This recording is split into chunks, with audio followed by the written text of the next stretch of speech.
EANS 183 पर्यटन मनोविज्ञान।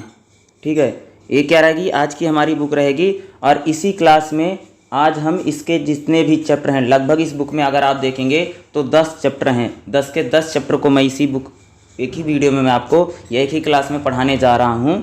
ठीक है, और ये जो आपकी एग्ज़ाम होगा इसका ना 50 नंबर का पेपर होगा। ठीक है, ध्यान रखिएगा, 2 घंटे का ओनली एग्ज़ाम होने वाला है। ठीक है, इस सब्जेक्ट का BNS 183 का।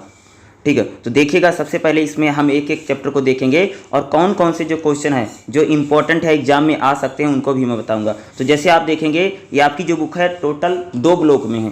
पहले ब्लॉक में अगर आप देखेंगे तो 5 चैप्टर हैं। ठीक है, और सेकंड ब्लॉक जो आपका रहेगा यहाँ पर देखिएगा तो सेकंड ब्लॉक में भी क्या है 5 चैप्टर हैं। टोटल 10 चैप्टर हैं और 10 के 10 चैप्टर क्या करेंगे इसी क्लास में हम कवर करेंगे। ठीक है, तो एक एक चैप्टर को देखेंगे और हर एक चैप्टर का जो इम्पोर्टेंट रहेगा उसको मैं ज़रूर बताऊंगा और ख़ास तौर से उनको आप ज़रूर पढ़िएगा। ठीक है, उसी को मैं पढ़ाऊंगा। इम्पोर्टेंट सेक्शन को देखेंगे। ठीक है, सेक्शन 1 पर्यटन की समझ। ठीक है, तो सबसे पहले देखिए हमारा पहला चैप्टर क्या है, पर्यटन का परिचय दीजिए। तो अगर आप देखेंगे तो इसमें 1.1 जो है ना ये इम्पोर्टेंट रहेगा, पर्यटन मनोविज्ञान। ठीक है, पर्यटन मनोविज्ञान और पर्यटन क्या होता है, इस टाइप से क्वेश्चन एग्जाम में आ सकते हैं। देखो इस बुक में जो क्वेश्चन पूछा जाएगा ना 10 नंबर का क्वेश्चन आता है। ठीक है, तो जैसे दूसरा इसमें क्वेश्चन जो इंपॉर्टेंट जैसे पर्यटन के प्रभाव बताइए। ठीक है, या पर्यटन मनोविज्ञान का इतिहास क्या है, इस टाइप से क्वेश्चन एग्जाम में आ सकते हैं। 1.1 और 1.4 जो रहेगा एग्जाम के पॉइंट ऑफ व्यू से काफ़ी इंपॉर्टेंट है। उन्हीं चीज़ों को हम देखते हैं। तो सबसे पहले देखिएगा हम लोग देखते हैं कि 1.1 में मनोविज्ञान और पर्यटन क्या होता है। देखिएगा सबसे पहले मानवविज्ञान का होता है। मानवविज्ञान का मतलब होता है कि जब हम समय और स्थान से मनुष्य के जीवन का अध्ययन करते हैं। देखो जब मनुष्य का अध्ययन किया जाता है हम उसको मानवविज्ञान बोलते हैं। भाई मनुष्य की उत्पत्ति कैसे हुई, या मनुष्य की अगर हम बात करें कि मनुष्य का जन्म कैसे हुआ, वो कैसे स्थान स्थान पर घूमता फिरता रहता है, या उसकी जीवन कैसा है, उसकी दिनचर्या कैसा है, उसका लाइफस्टाइल, जब ये कह सकते हो जब मानव का अध्ययन किया जाता है उसको हम क्या बोलते हैं, मानव विज्ञान बोला जाता है। मानव विज्ञान में क्या होता है, समय और स्थान का यानी इन चीज़ों का स्टडी की जाती है, अध्ययन होता है। ठीक है, समय मूल रूप से भूवैज्ञानिक समय के पैमाने को दर्शाता है जिसमें मानव की उत्पत्ति। मानव विज्ञान में किसकी स्टडी की जाती है, मानव की उत्पत्ति कैसे हुई, इंसान कैसे बना है, मानव का विकास कैसे हुआ, एक मानव से दूसरे मानव में किस प्रकार से भिन्न होता है, किस प्रकार देखा आप सबने देखा ना भाई, हर आदमी अलग अलग है, रंग है, रूप है, सबका आकार है, प्रकार है, सब अलग अलग होता है ना। इन चीज़ों का जब अध्ययन किया जाए उसको क्या बोलते हैं, मानव विज्ञान बोला जाता है ना। स्थान है, मानव आबादी है, परिस्थिति है और पर्यावरण, इन चीज़ों से क्या होता है कि मानव अलग अलग स्थानों पर रहता भी। आप देखेंगे मानव विज्ञान में पुरानी संस्कृतियों के साथ साथ वर्तमान में फलने फूलने वाली संस्कृतियों का अध्ययन। मानव विज्ञान में क्या, जो हमारी पुरानी सभ्यता है, जो हमारी पुराना कल्चर था या जो हमारी पुरानी सभ्यताएं थी उनका भी अध्ययन किया जाता है। साथ साथ जो नई सभ्यता है, जो नया कल्चर है उसका भी अध्ययन किया जाता है।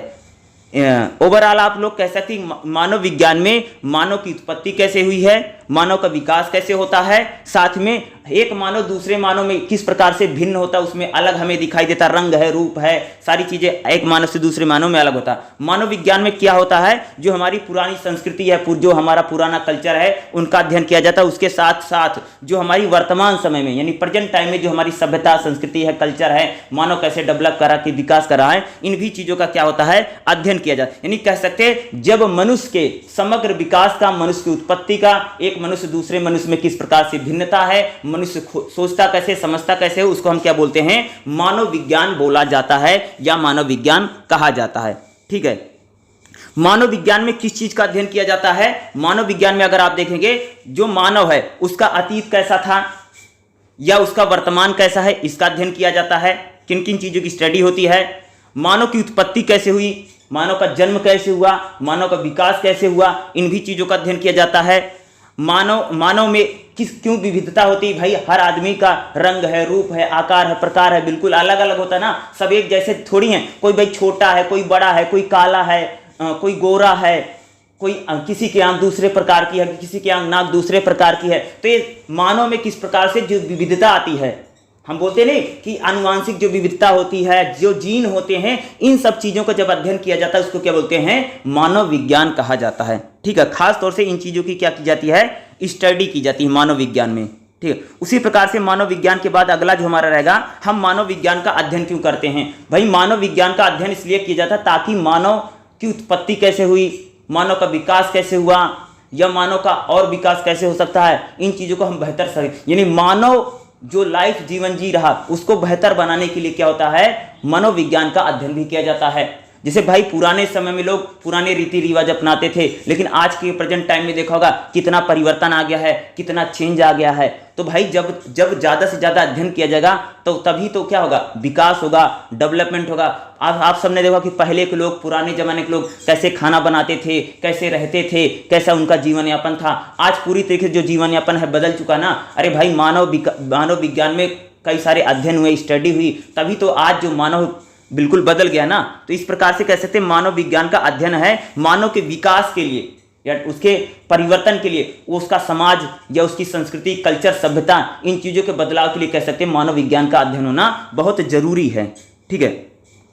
मानव विज्ञान में किस प्रकार से अध्ययन, यानी मानव सोचता कैसे है, उसका व्यवहार क्या है, मानव जो होता है उसका प्रामाणिक व्यवहार क्या है या उसका वास्तविक, यानी वो व्यवहार कैसे करता है, यानी एक प्रकार से वो चीज़ों को फील कैसे करता है या रिएक्ट कैसे करता है, इन भी चीज़ों का क्या होता है, अध्ययन होता है।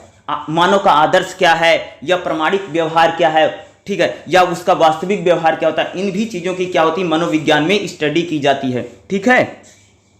जैसे यहाँ पर मानव विज्ञान की कुछ परिभाषाएं दे रखी हैं, अलग अलग जो थिंकर हैं, जैसे कह रहे हैं कि मानव विज्ञान में मनुष्य के अतीत और वर्तमान का अध्ययन किया जाता है। क्या कहा जा रहा है भैया कि मानव विज्ञान में क्या होता है कि मनुष्य का जो वर्तमान कैसा है, अतीत कैसा है, इन चीज़ों का हम अध्ययन करते हैं। भैया पुराना आदमी कैसे था और आज के लोग कैसे हैं, इनका जब अध्ययन किया जाए तो हम कह सकते हैं मानव विज्ञान है। ये है। दूसरा अगर देखो, दूसरी हेडिंग जो है क्या परिभाषा क्या है, मानव विज्ञान का सार है कि मनुष्य की विषय वस्तुओं का संबंध है। यह एक विषय अपेक्षा वस्तु से जोड़ता है, यानी मनुष्य का इतिहास क्या है, उसका साहित्य क्या है, उसकी प्रकृति क्या है, उसका समाज क्या है, इन चीज़ों को क्या करता है जब अध्ययन किया जाता है।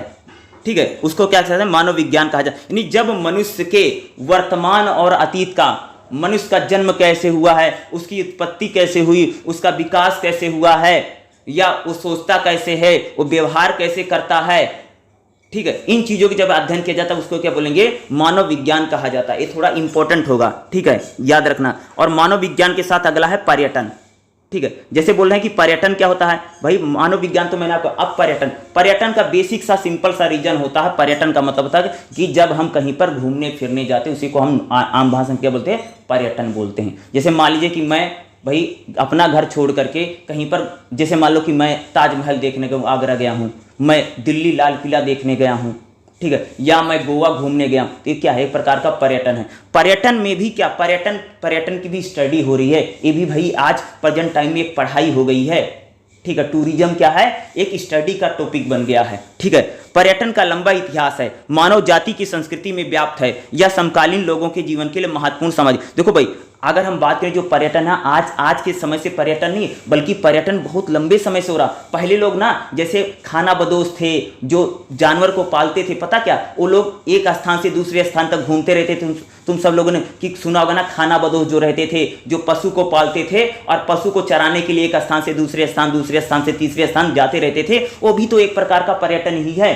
तो कह सकते हैं कि जो पर्यटन है ये अतीत से ही चला आ रहा है, कोई नई चीज नहीं है, बस इसका स्ट्रक्चर बदल गया है। उस समय कह सकते हैं खाने पीने की चीजों की तलाश के लिए या पशु को चराने के लिए चारागाह की तलाश में लोग एक स्थान से दूसरे स्थान तक आते जाते रहते थे। तो पर्यटन जो है, इसका जो इतिहास है बहुत पुराना है, बहुत लंबा है। और अब जो पर्यटन है कह सकते हो कि एक प्रकार से स्टडी का विषय बन गया, पढ़ाई से रिलेटेड हो गया। ठीक है, पर्यटन व्यक्ति को पर्यटन हेतु प्रेरित करने के लिए कई कारक होते हैं। ठीक है, जैसे पर्यटन का मतलब कि अगर कोई व्यक्ति, जैसे कह सकते हो कि अगर वह कोई, जैसे मान लो मैं हूँ, ठीक है, जैसे मैं कहीं पर नौकरी करता हूँ, तो मैं वहाँ पर अगर मान लो भाई मैंने 15-20 दिन की छुट्टी ली और मैंने बोला कि मुझे कहीं घूमने जाना है, जैसे मान लो मैं कश्मीर घूमने गया, तो इसको एक प्रकार से आप लोग क्या बोले कि मैंने छुट्टी लेकर के वहाँ पर घूमने गया, यानी क्या, एक प्रकार का एक पर्यटन ही माना जाता है। पर्यटन भाई जैसे एजुकेशन के लोग पर्यटन करते हैं, शिक्षा के लिए पर्यटन होता है, व्यापार के लिए पर्यटन होता है, मनोरंजन के लिए तो पर्यटन होता ही आप सबको। तो पर्यटन का मतलब होता है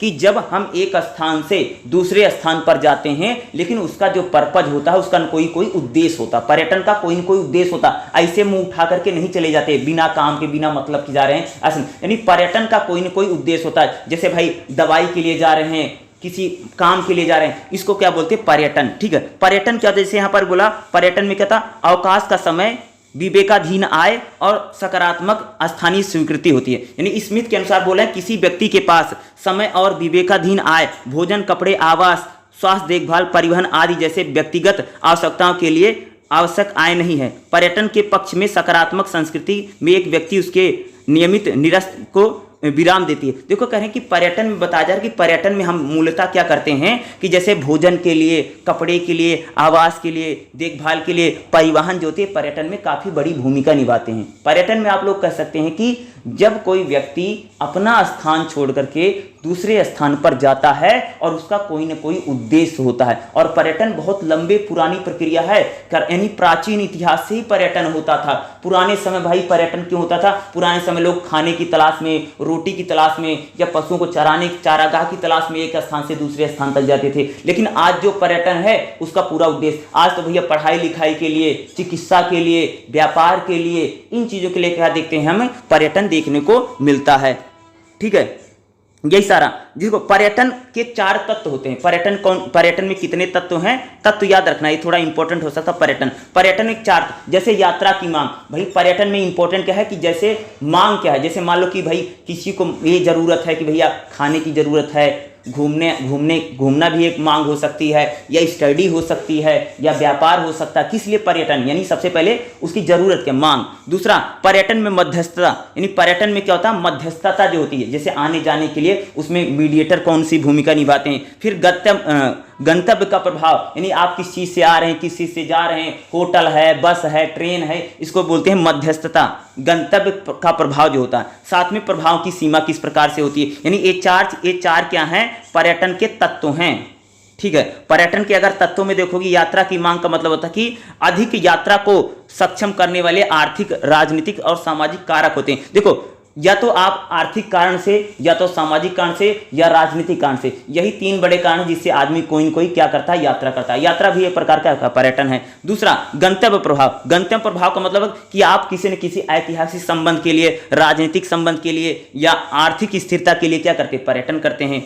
पर्यटन में मध्यस्थता कौन निभाता? जैसे यात्रा की जो लोग आपको ले आएंगे, ले जाएंगे, होटल है, परिवहन है, ट्रैवल एजेंट होते हैं, या इनकी भी क्या होती? पर्यटन में बड़ी भूमिका होती। जैसे भाई किसी को कहीं जाना है तो क्या होगा? आपको टिकट बुक करवानी पड़ेगी, ट्रेन से जाएंगे, बस से जाएंगे, वहां पर बहुत सारे एजेंट होते हैं जहां पर होटल में रुकेंगे। इनकी ये भी पर्यटन में क्या होते हैं? प्रभाव की सीमा का मतलब होता है कि एक श्रेणी होती है। ठीक है, यानी ये क्या पर्यटन की अगर आप देखेंगे, इसका जरूर ध्यान में रखिएगा। पर्यटन में ये 4 तत्व क्या है? बहुत इंपॉर्टेंट है। जैसे यहाँ पर थोड़ा सा इन्होंने डायग्राम के थ्रू बना रखा है। ठीक है, यहाँ देखिएगा, इस प्रकार से जो इन्होंने डायग्राम बना रखा है, तो इस प्रकार से जो इन्होंने पूरा लिख रखा है ना, इस प्रकार से अगर आप एग्जाम में भी लिखते हैं तो आपको अच्छे से समझ में आ जाएगा। इस प्रकार की चीज़ों को बनाइएगा। ठीक है, उसी प्रकार से देखिएगा, जैसे बात की गई कि पर्यटन मानव विज्ञान का इतिहास, तो पर्यटन मानव विज्ञान जो है 1960-1970 के दशक से एक अध्ययन के क्षेत्र में, यानी पर्यटन पहले स्टडी नहीं थी, लेकिन कह सकते हैं 1960 से लेकर के 1970 के दशक क्या कि पर्यटन एक अलग विषय के रूप में, यानी अब इसकी पढ़ाई होने, स्टडी होने लगी। अब यह अकादमिक और व्यवहारिक मानव शास्त्र दोनों की अपेक्षाकृत एक नई शाखा है। पर्यटन मानव शास्त्री का अध्ययन 1970-1980 के दशक से प्रभावशाली रहा है। वेलेन स्मिथ, मैकम क्रैक या डेनिस नरेशन, नेंसल यानी कोहेन, ये सारे क्या है? पर्यटन में जिन्होंने अपनी बड़ी भूमिका निभाई। यानी कह सकते हैं टूरिज्म भी एक प्रकार का क्या बन गया है? स्टडी बन गई। यानी इसका भी क्या किया जा रहा है? अध्ययन किया जा रहा है। ठीक है, इतिहास तो इसका बहुत लंबा रहा है, लेकिन पहले स्टडी इसमें नहीं की जाती थी, पढ़ाई इसमें नहीं होती थी। लेकिन प्रेजेंट टाइम में कह सकते हैं जो पर्यटन है उसमें भी क्या हो रहा है? यानी जो यात्रा होती, पर्यटन जो पूरा होता है, टूरिज्म जो है, उसका एक प्रकार से कह सकते हैं कि इसमें भी शोध हो रहा है, रिसर्च का एक टॉपिक बन गया है। ठीक है, पर्यटन को। उसके बाद जो इसमें थोड़ा सा इंपॉर्टेंट पूछा जाता है इस वाले पार्ट को। ठीक है, पहले चैप्टर में पर्यटन का प्रभाव क्या है, तो पर्यटन की अगर हम प्रभाव की बात करें तो पर्यटन के प्रभाव को पूरी तरह समझने के लिए हमें बड़े बड़े अनुसंधान किए गए हैं। तो पर्यटन का प्रभाव क्या पड़ता है? पर्यटन का दो प्रकार का प्रभाव पड़ता है, एक तो सकारात्मक पड़ता है, एक तो नकारात्मक पड़ता है। जैसे भाई अगर कोई कहीं पर घूमने जाएगा तो उसको कुछ फायदे होंगे या कुछ उसको हानियां हो सकती हैं, दो ही तो होगा। पर्यटन का प्रभाव क्या, या तो आप फायदे में रहेंगे, यानी नकारात्मक और सकारात्मक, यानी पॉजिटिव और निगेटिव दोनों प्रकार का प्रभाव पड़ेगा पर्यटन का।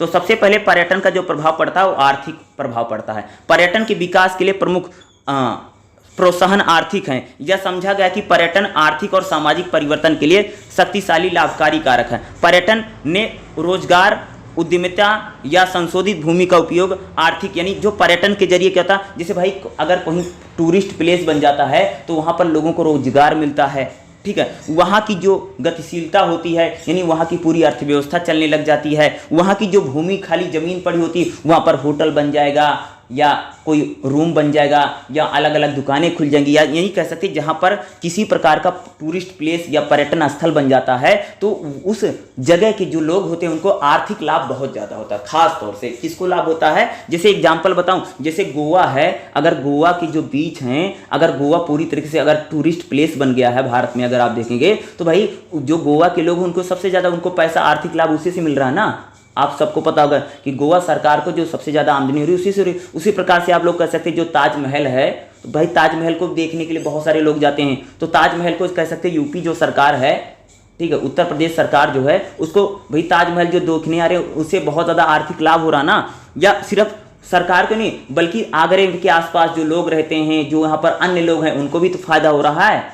अरे भाई कोई घूमने आएगा, फिरने आएगा, वहाँ रुकेगा, होटल में खाएगा, पिएगा, आएगा, जाएगा, इससे भी तो फायदा होता है। सरकार को तो टैक्स जा ही रहा, सरकार को तो ताजमहल देखने का पैसा मिल रहा, लेकिन वहाँ के जो अन्य लोग हैं बहुत सारे, यानी टूरिज्म ने पर्यटन कर दिया, रोजगार दे दिया है, ठीक है, या वहाँ के जो लोकल जहाँ पर पर्यटक क्षेत्र बना है वहाँ की अर्थव्यवस्था जो जीडीपी थी उसे क्या चलायमान करती चलती है, लोगों को रोजगार मिलता है, ठीक है, या वहाँ जो बेरोजगारी रहती है वो कई बार कम हो जाती है, ठीक है, या वहाँ पर अन्य गतिविधियाँ जो होती हैं कम होती हैं, या जहाँ पर पर्यटन या टूरिस्ट प्लेस बन जाता है वहाँ पर जो लोग होते हैं वो कृषि पर कम निर्भर रहते हैं या अन्य काम को करने लग जाते हैं। अगर मान लीजिए भाई आपके गांव में ही अगर कोई टूरिस्ट प्लेस बन जाए किसी गांव में, तो अगर उस गांव में रहते हैं तो गांव का विकास हो जाता है। आप सबको पता होगा कि जहां पर कोई ना कोई टूरिस्ट प्लेस बन जाता है वो शहर जो है या जो जगह होती है काफ़ी डेवलप हो जाती है। तो ये रीजन क्या कि पर्यटन का सबसे पहला लाभ क्या था, आर्थिक लाभ होता है, रोजगार मिल जाती है, बेरोजगारी कम हो जाती है,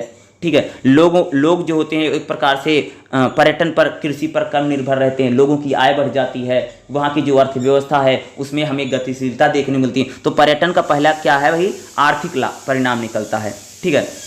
उसी प्रकार से देखेंगे सामाजिक परिणाम भी बहुत पर्यटन का होता है। पर्यटन के सामाजिक और सांस्कृतिक प्रभाव में 3 अलग अलग श्रेणियां। पर्यटक जो होता है, यहाँ शोध पर्यटक की गतिविधि, प्रेरणाओं, दृष्टियों, अपेक्षाओं से गुणात्मक रूप से मांग करता है। देखो भाई अगर कहीं पर अगर कोई व्यक्ति घूमने जाता है ना तो कई बार वहाँ के लोगों से आकर्षित भी हो जाता है। जैसे मान लो कि मैं कहीं पर भाई घूमने गया था तो मैंने वहाँ की सभ्यता देखी, संस्कृति देखी, तो वहाँ की सभ्यता संस्कृति का प्रसार भी होता है। यानी कह सकते हैं जहाँ पर टूरिस्ट प्लेस बनता है वहाँ की सभ्यता संस्कृति जो होती है, वहाँ का कल्चर जो होता है उसमें भी हमें प्रसार दिखाई देता है। दूसरा जो मेजबान होते हैं, ठीक है, मेजबान का मतलब होता है कि जहाँ पर टूरिस्ट प्लेस है वहाँ के जो क्षेत्र हैं, वहाँ के जो निवासी हैं, सेवा प्रदान करने वाले जो लोग हैं, इनमें श्रम और पर्यटन उद्योग में स्थानीय गठबंधन की देखभाल करते हैं। यानी वहाँ पर भी देखोगे जो सेवा प्रदान करने वाले जो वहाँ के निवासी हैं उनको भी एक प्रकार से क्या स्थानीय जो गठबंधन है उनकी देखभाल करता है, ठीक है। कहने का मतलब आप जहाँ पर कोई ना कोई टूरिस्ट प्लेस लगता है ना, जैसे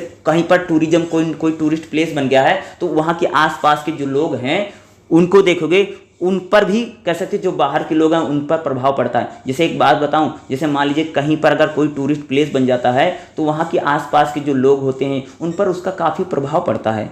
या वहाँ से भाई बाहर से दूर दूर लोग घूमने फिरने आ रहे हैं तो वो लोग भी क्या करते हैं, उन लोगों को जानते हैं, पहचानते हैं, इससे सभ्यता संस्कृति इसका भी क्या होता है, प्रचार प्रसार होता है। पर्यटक मेजबान, यानी मेजबान और मेहमान में एक रिलेशन बनता है।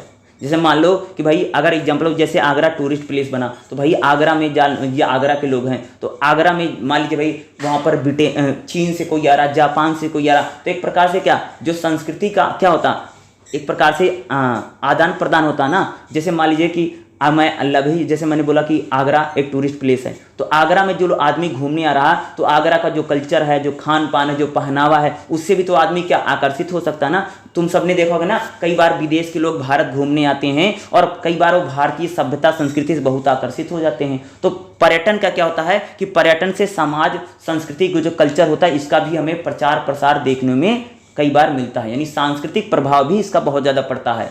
ठीक है, यानी इस प्रकार से, यानी जो हमारे अतिथि होते हैं जो आते हैं, जैसे मान लो मैंने बोला भाई ताजमहल देखने के लिए कोई चीन से आया है, कोई ब्रिटेन से आया है, कोई जापान से आया है, तो कई बार हमारा जो कल्चर है, हमारी जो संस्कृति है, हमारा जो खान पान है, इससे बहुत ज़्यादा उसको अच्छा लगता है ना, तो हमारा कल्चर मानने लग जाएगा या यहाँ के लोगों को जानने का प्रयास करेगा। तो इससे क्या होगा, हमारी सभ्यता संस्कृति का प्रसार होगा ना। या कई बार ऐसा भी हो सकता है कि अगर कोई चीन से व्यक्ति आया है तो यहाँ के लोगों को भी उसको जानकारी मिलती है, यहाँ के लोग भी उससे कई सारी बातें सीखते हैं ना। तो सांस्कृतिक आदान प्रदान क्या होता है, टूरिज्म पढ़ने से बहुत ज़्यादा होता है। ठीक है, सभ्यता संस्कृति, खान पान, पहनावा, उठना बैठना, इन चीज़ों का क्या होता है, पर्यटन बढ़ने से कह सकते हैं इसका प्रचार प्रसार या कह सकते हो यह संपर्क काफ़ी बढ़ जाता है। ठीक है, उसी प्रकार से सारी चीज़ें बढ़ती ना। इसीलिए इसमें एक चीज़ और बताई गई है, जैसे भाषा। एग्जाम्पल थ्रू बताऊं, जैसे मान लीजिए भाई आप कहीं पर टूरिस्ट प्लेस बन गया, तो वहाँ के जो लोग होंगे, जैसे वहाँ पर लोग घूमने फिरने आते हैं, जैसे मान लीजिए एग्जाम्पल थ्रू बताऊं, मान लो भाई कि एक जगह टूरिस्ट प्लेस बन गया, तो वहाँ की जो स्थानीय भाषा होगी, अगर वहाँ पर कोई घूमने फिरने आएगा ना, तो उन लोगों की भाषा एक बार सुनेगा या उसको जानने का प्रयास जरूर करेगा। या मान लीजिए कहीं किसी गांव में अगर टूरिस्ट प्लेस बन गया है, तो वहाँ के जो लोग बाहर से लोग आते हैं ना, तो वहाँ के स्थानीय लोग उनकी भाषा को जानने का प्रयास जरूर करते हैं, या वहाँ पर कोई ना कोई लोग होंगे ताकि अगर लैंग्वेज को जानने का जरूर प्रयास। एग्जाम्पल बताऊँ, जैसे मान लीजिए क्योंकि आगरा जैसे मैं लेता हूँ कि आगरा में ताजमहल, तो आगरा के जो लोग होंगे ना, जैसे वहाँ पर कोई जापानी आता है तो आगरा के लोग जापानीज भाषा सीखने का प्रयास करेंगे, कोई चीनी आता है तो चीनी भाषा सीखने का प्रयास करेंगे, कोई ब्रिटेन से आता है अंग्रेजी सीखने का प्रयास करेंगे, कोई अलग अलग देशों से जब लोग आते हैं, अलग अलग स्थानों से आते हैं, तो उनकी जो भाषा होती है उस भाषा को भी सीखने का लोग क्या करते हैं, प्रयास करते हैं। साथ ही साथ जो लोग जैसे बाहर से आए हैं, ठीक है,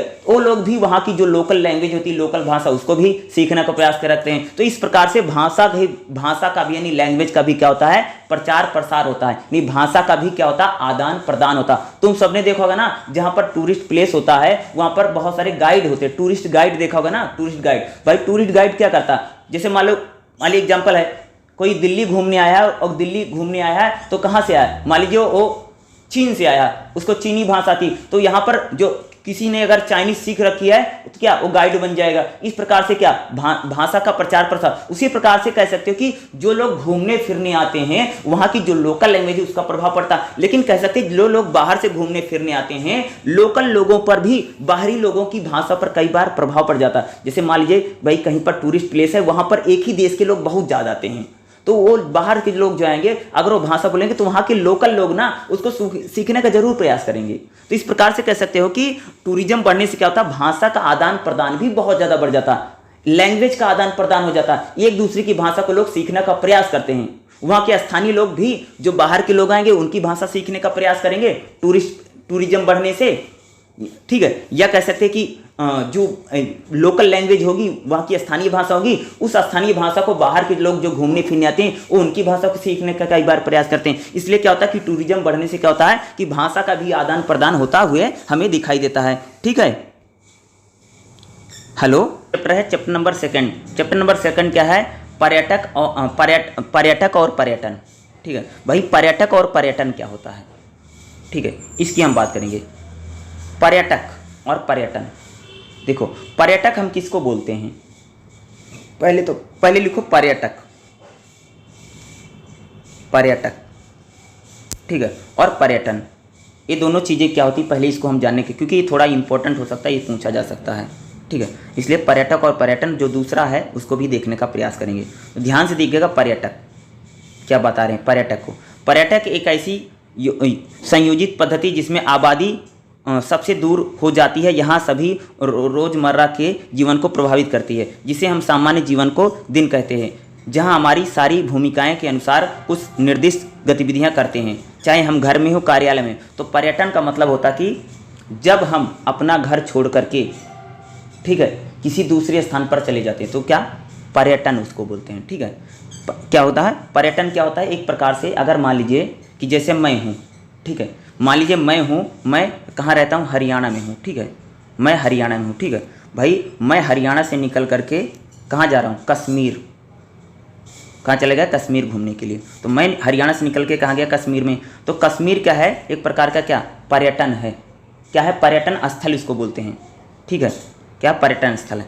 एग्जाम्पल से बताऊँ, जैसे मान लो एक कोई व्यक्ति है, ठीक है, ए व्यक्ति है, लिख दे देते कहूँ ए व्यक्ति है, ठीक है, ए व्यक्ति है, ठीक है, ये अपना घर छोड़ करके जैसे कहीं पर भी जा रहा घूमने फिरने के लिए, तो ये क्या है, जहाँ पर गया है वो पर्यटन है, पर्यटक स्थल या पर्यटन हम बोलते हैं, ठीक है। वो क्या होता है, एक प्रकार का पर्यटन होता है, ठीक है, क्या होता है, पर्यटन होता है, यानी जहाँ पर हम जाते हैं घूमने फिरने के लिए, पर्यटन किसके कह सकते हैं। जैसे अगर मैं बोलूँ पर्यटन में लिख लो, किसको कह सकते हैं, जैसे कश्मीर लोग जाते हैं, तो एक प्रकार का कश्मीर भी भाई पर्यटन है, ठीक है, लोग करने जाते हैं, ठीक है। उसी प्रकार से आपने लाल किला देखने जा रहे हैं, दिल्ली लोग जा रहे हैं लाल किला, ठीक है, या कह सकते हो कि जो लोग देखने ताजमहल देखने जा रहा, राम मंदिर बना उसको भी लोग देखने जाएंगे थोड़ी दिन बाद जब चल जाएगा राम मंदिर। ये सारा क्या पर्यटन है, पर्यटन स्थल है, लिख लो इसके स्थान पर पर्यटन स्थल, यानी जहाँ पर हम लोग जाते हैं। जैसे मान लीजिए कि मैं अपना घर छोड़ करके गोवा घूमने जा रहा हूँ, तो इस क्या गोवा क्या है भाई, पर्यटन है, पर्यटन स्थल उसको हम बोलते हैं, ठीक है, उसको क्या बोलते हैं, पर्यटन स्थल बोलते हैं, यानी जो स्थान होता है जहाँ पर हम घूमने फिरने गए हैं उसको पर्यटन बोला जाता है। नॉर्मल लैंग्वेज में बताऊं, यानी मान लीजिए कि पर्यटन किसको बोलेंगे, अरे भाई जैसे जम्मू कश्मीर है घूमने वो पर्यटन है, ठीक है, दिल्ली घूमने गए वो पर्यटन स्थल है, या हम आगरा ताजमहल देखें वो पर्यटन है, गोवा घूमने लोग गए वो पर्यटन है, कश्मीर अमेरिका गए, चीन गए, जापान गए, वहां पर घूमने फिरने जा रहे हैं, व्यापार गए, वो सारा क्या है, पर्यटन स्थल है। यानी पर्यटन के साथ स्थल लिख लो, समझ जाओगे। पर्यटन स्थल यानी जगह जो होती है जहां पर हम घूमने फिरने जाते हैं उसको क्या बोलते हैं, पर्यटन। उसके बाद जो पर्यटक किसे बोलते हैं, पर्यटक का मतलब है कि जो घूमने जाता है, यात्री को हम क्या बोलते हैं, पर्यटक। जैसे मैं हूं, यानी जो मैं हूं, मैं क्या हूं, एक पर्यटक है। एग्जाम्पल, जैसे मान लीजिए एक व्यक्ति आगरा ताजमहल देखने के लिए जाता है, तो जो व्यक्ति है पर जो पर्सन है वो क्या है, पर्यटक है। यानी व्यक्ति जो इंसान है, जो जीव है, जो घूमने जा रहा है, जो टहलने जा रहा है, जो व्यापार करने जा रहा है, जो पढ़ने लिखने जा रहा है, वो क्या है, वह पर्यटक होता है। यानी पर्यटक को हम क्या, यात्री बोला जाता है। जो यात्रा करने जा रहा है वो क्या है, पर्यटक है, और जहां पर आप जा रहे हैं वो क्या है, पर्यटन है। समझ में आया। एग्जाम्पल और बता देता हूं, जैसे मान लीजिए कि भाई व्यक्ति है, ठीक है, कोई इसमें सही लिखा नहीं जाता है, व्यक्ति समझ लो, ठीक है, ये व्यक्ति है और ये कहाँ जा रहा है, कश्मीर, ठीक है भाई, कश्मीर घूमने जा रहा है, ठंडी गर्मी बहुत हो रही है ना ठंडी इलाके में, तो जो व्यक्ति है क्या हो जाएगा, पर्यटक। व्यक्ति क्या है, पर्यटक हो जाएगा, और जो कश्मीर है ये क्या हो जाएगा, पर्यटन, ठीक है। तो पर्यटक और पर्यटन में थोड़ा सा डिफरेंस पूछा जाता है, ये आपको पता होनी चाहिए। तो वही होता, पर्यटक का मतलब कि जो यात्री होता, जो घूमने फिरने जाए। जैसे मैं हूं, जैसे मैं कहीं घूमने गया हूं, तो मैं क्या, मैं तो पर्यटक हूं ना, घूमने वाला। जैसे मैं भाई गोवा गया हूं, तो गोवा क्या, गोवा तो एक पर्यटन के साथ स्थल शब्द लिख लो तो समझ आए। स्थल यानी स्थान, जो जिस स्थान पर हम लोग जाते हैं उसको क्या बोलते हैं, पर्यटन। और पर्यटक का मतलब व्यक्ति, यात्री होता है। तो ये लिख लो उसके जगह पर, उसके जैसे जहां पर यहां पर लिख रखा है, काम करो, जहां पर्यटन लिख रखा है यहां पर लिखो स्थान या स्थल लिख लो, स्थान या स्थल या जगह लिख लो जहां पर लोग जाते हैं, उसको बोलते हैं पर्यटन। और पर्यटक का मतलब जो यात्री होता है, यात्री लिख लो या स्वयं लिख लो, व्यक्ति जो जाता है। इसे आपको क्लियर हो जाएगा कि पर्यटन किसको बोलते हैं, पर्यटन कौन होता है और कौन पर्यटक होता है। ठीक है, इतना क्लियर हो जाएगा आपके लिए। ठीक है, इसको ये पूछा जा सकता है, पर्यटन और उसके प्रकार क्या हैं। तो पर्यटन कितने प्रकार का होता है, देखिएगा पर्यटन के प्रकार। जैसे भाई पर्यटन में क्या होता है, जैसे क्षेत्र होता, अवधि होती, उद्देश्य होता। जैसे अगर कोई व्यक्ति पर्यटन में क्या इंपॉर्टेंट, जैसे क्षेत्र होता है, जैसे भाई हम कहीं घूमने फिरने गए तो इस इलाका जो क्षेत्र है वो होता है। अवधि यानी टाइम पीरियड होता, कितने दिन के लिए गए, कितने समय के लिए गए हैं, अवधि भी उसमें इंपॉर्टेंट होती। उद्देश्य होता, भाई पर्यटन यानी पर्यटन का कोई ना कोई उद्देश्य होता है, बिना उद्देश्य से कोई पर्यटन होता नहीं। जैसे कोई दवाई इलाज के लिए पर्यटन कर रहा है, कोई रोजगार के लिए, कोई रोटी के लिए, कोई पढ़ाई के लिए, इस प्रकार से यानी उसका कोई क्या होता है, उद्देश्य होता है।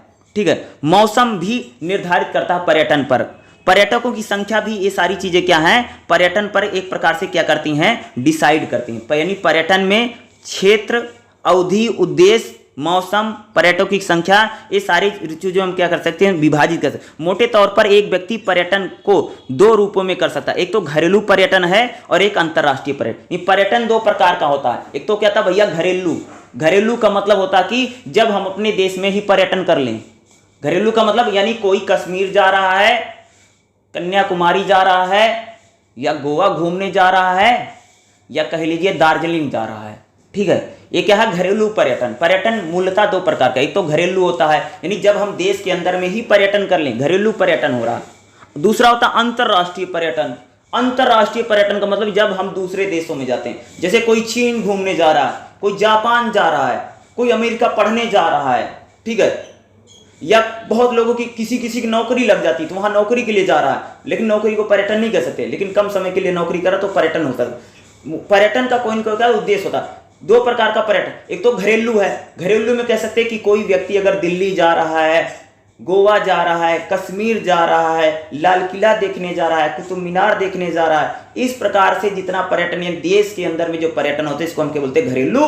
और अंतर्राष्ट्रीय पर्यटन में क्या जाता है कि जब आदमी बाहर निकल करके जाता है, जैसे कोई पाकिस्तान, वैसे तो लोग जाएंगे नहीं, वहां डरते इतना ज्यादा, आतंकवादी बहुत है भाई। ठीक है, तो वहां कोई जा नहीं रहा, लेकिन जैसे कोई चीन जा रहा है, चीन के साथ भी हमारे रिलेशन बहुत खराब है तो कोई जाए ना जाए हो सकता है। जैसे जापान जा रहे हैं, ठीक है, श्रीलंका जा रहा है, नेपाल जा रहा है, नेपाल तो बिना वीजा के लोग चले जाते हैं। इस प्रकार से हम जब अपने देश को छोड़ करके जब दूसरे देश में, इसको क्या बोलते हैं, अंतर्राष्ट्रीय पर्यटन। बहुत लोग घूमने नहीं जाते हैं, कनाडा जा रहे हैं, पंजाब के काफी लोग कनाडा घूमने जाते हैं। ठीक है, कनाडा जाते हैं, देखो होगा बहुत सारे लोग हनीमून मनाने के लिए दूसरे देशों में जा रहे हैं। ये भी क्या है, ये अंतर्राष्ट्रीय पर्यटन हो रहा भाई। कुछ लोग तो देश में ही मना लेते हैं, जैसे हिमाचल में जा करके। ठीक है, बहुत सारे लोग गोवा घूमने जा रहे हैं। यानी एक दो प्रकार का, एक तो नेशनल है और दूसरा इंटरनेशनल है। ठीक है, आगे देखिएगा, पर्यटन किस लिए किया जाता है। देखो भाई, मनोरंजन के लिए। पर्यटन का रीजन क्या है, इंटरटेनमेंट के लिए। इंटरटेनमेंट का मतलब जो लोग घूमने फिरने जाते हैं मनोरंजन के लिए, जैसे गोवा जा रहे हैं, कश्मीर जा रहे हैं। ठीक है, इंटरटेनमेंट के लिए पर्यटन खूब होता है। ठीक है, दूसरा पर्यटन किस लिए, चिकित्सा के लिए, दवाई वाई के लिए खूब पर्यटन होता है। जैसे मान लो कि जैसे कोई गांव में रहता है ना, जैसे कोई बीमार है तो उसका क्या करें, चलो भाई दिल्ली दवाई करवा लाते हैं। जब यूपी बिहार के लोग होते हैं, कई बार दवाई दिल्ली करवाने आते हैं। या कई बार कोई व्यक्ति गांव में रहता है तो बीमार ज्यादा हो गया तो उसको शहर ले जाकर के दवाई करते हैं। तो एक प्रकार चिकित्सा के लिए भी पर्यटन बहुत होता है।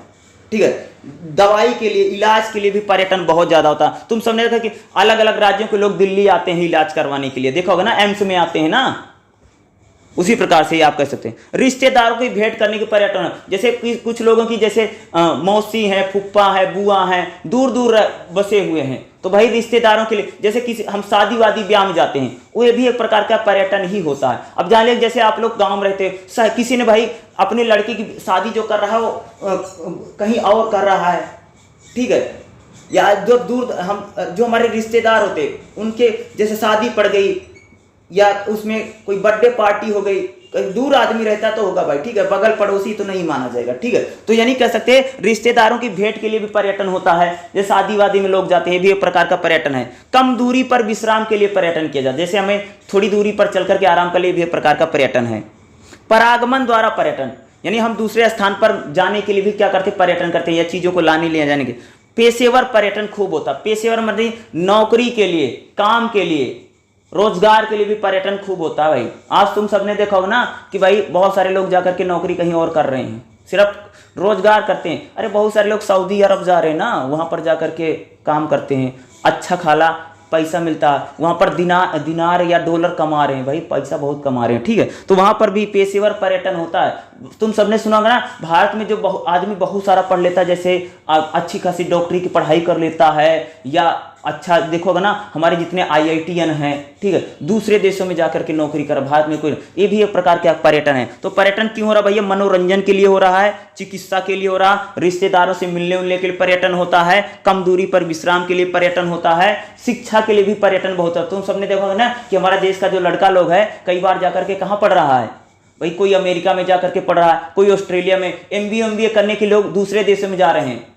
ठीक है, एमबीए करने के लिए विदेश जाते हैं, ये भी एक प्रकार का क्या पढ़ाई के लिए भी क्या होता है, पर्यटन हो रहा है। ठीक है, इसको हम क्या बोलेंगे, मूलतः पेशेवर पर्यटन, शिक्षा के लिए पर्यटन, मनोरंजन के लिए पर्यटन, रोजगार के लिए पर्यटन, व्यापार के लिए पर्यटन, रिश्तेदार से मिलने के लिए पर्यटन। इस यानी क्या है, पर्यटन के अलग अलग रीजन है, कारण है किस प्रकार से। तीर्थ यात्रा के लिए भी पर्यटन खूब होता है, होती नहीं, अरे कोई भाई अलग अलग जाते नहीं, जैसे अमरनाथ जा रहे हैं, अमरनाथ यात्रा जाते हैं, केदारनाथ, बद्रीनाथ, या इस प्रकार के कोई राम मंदिर घूमने जा रहा है जो अभी बन रहा है, इस प्रकार के जो पर्यटन होते हैं इनको बोला जाता है। ठीक है, ये क्या है, सारे पर्यटन है कई प्रकार के। ठीक है, इसको देखिएगा, प्रारंभिक क्षेत्र में गंतव्य, जैसे घरेलू पर्यटन होता है, अंतरराष्ट्रीय पर्यटन होता है, ये तो मैंने बता दिया। एक तो था व्यक्तिगत पर्यटन, सामूहिक पर्यटन। व्यक्तिगत यानी कोई अकेला घूमने जा रहा हो, सामूहिक का मतलब पूरी फैमिली ले जा रहा है।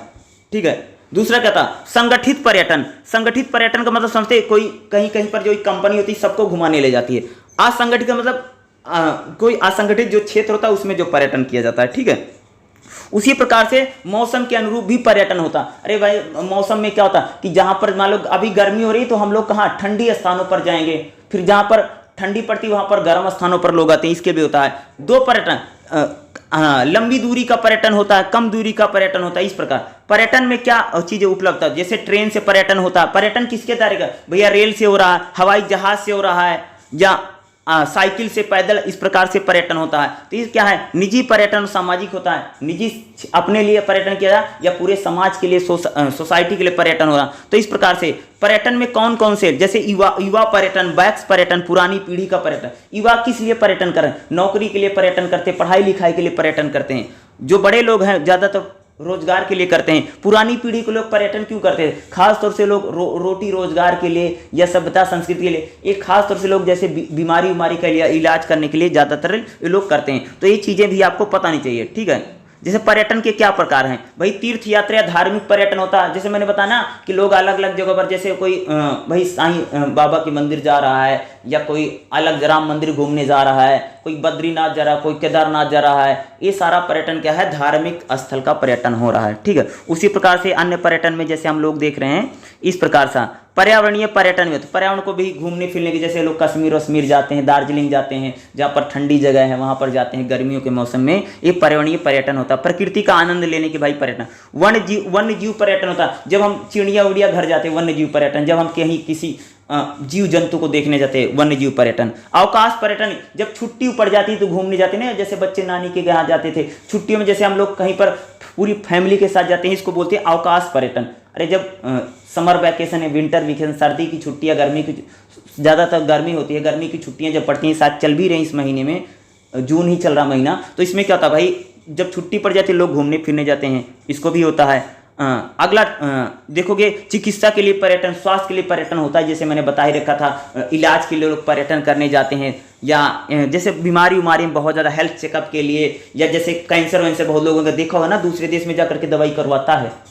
ठीक है, या बड़ी बीमारी हो जाती है, ऑपरेशन करवाने के लिए, ट्यूमर जो होती है, बड़ी बीमारी होती है, बता नहीं कोई फलाने देश में इसका इलाज होगा, इतने 15 लाख का इंजेक्शन लगना है, ठीक हो जाएगा। तो इस प्रकार से भी लोग जाते हैं इलाज करवाने के, उपचार के लिए पर्यटन होता है। व्यवसाय के लिए पर्यटन होता है, रोटी रोजगार के लिए, बेचने सामान बेचने, इस प्रकार का भी पर्यटन होता है।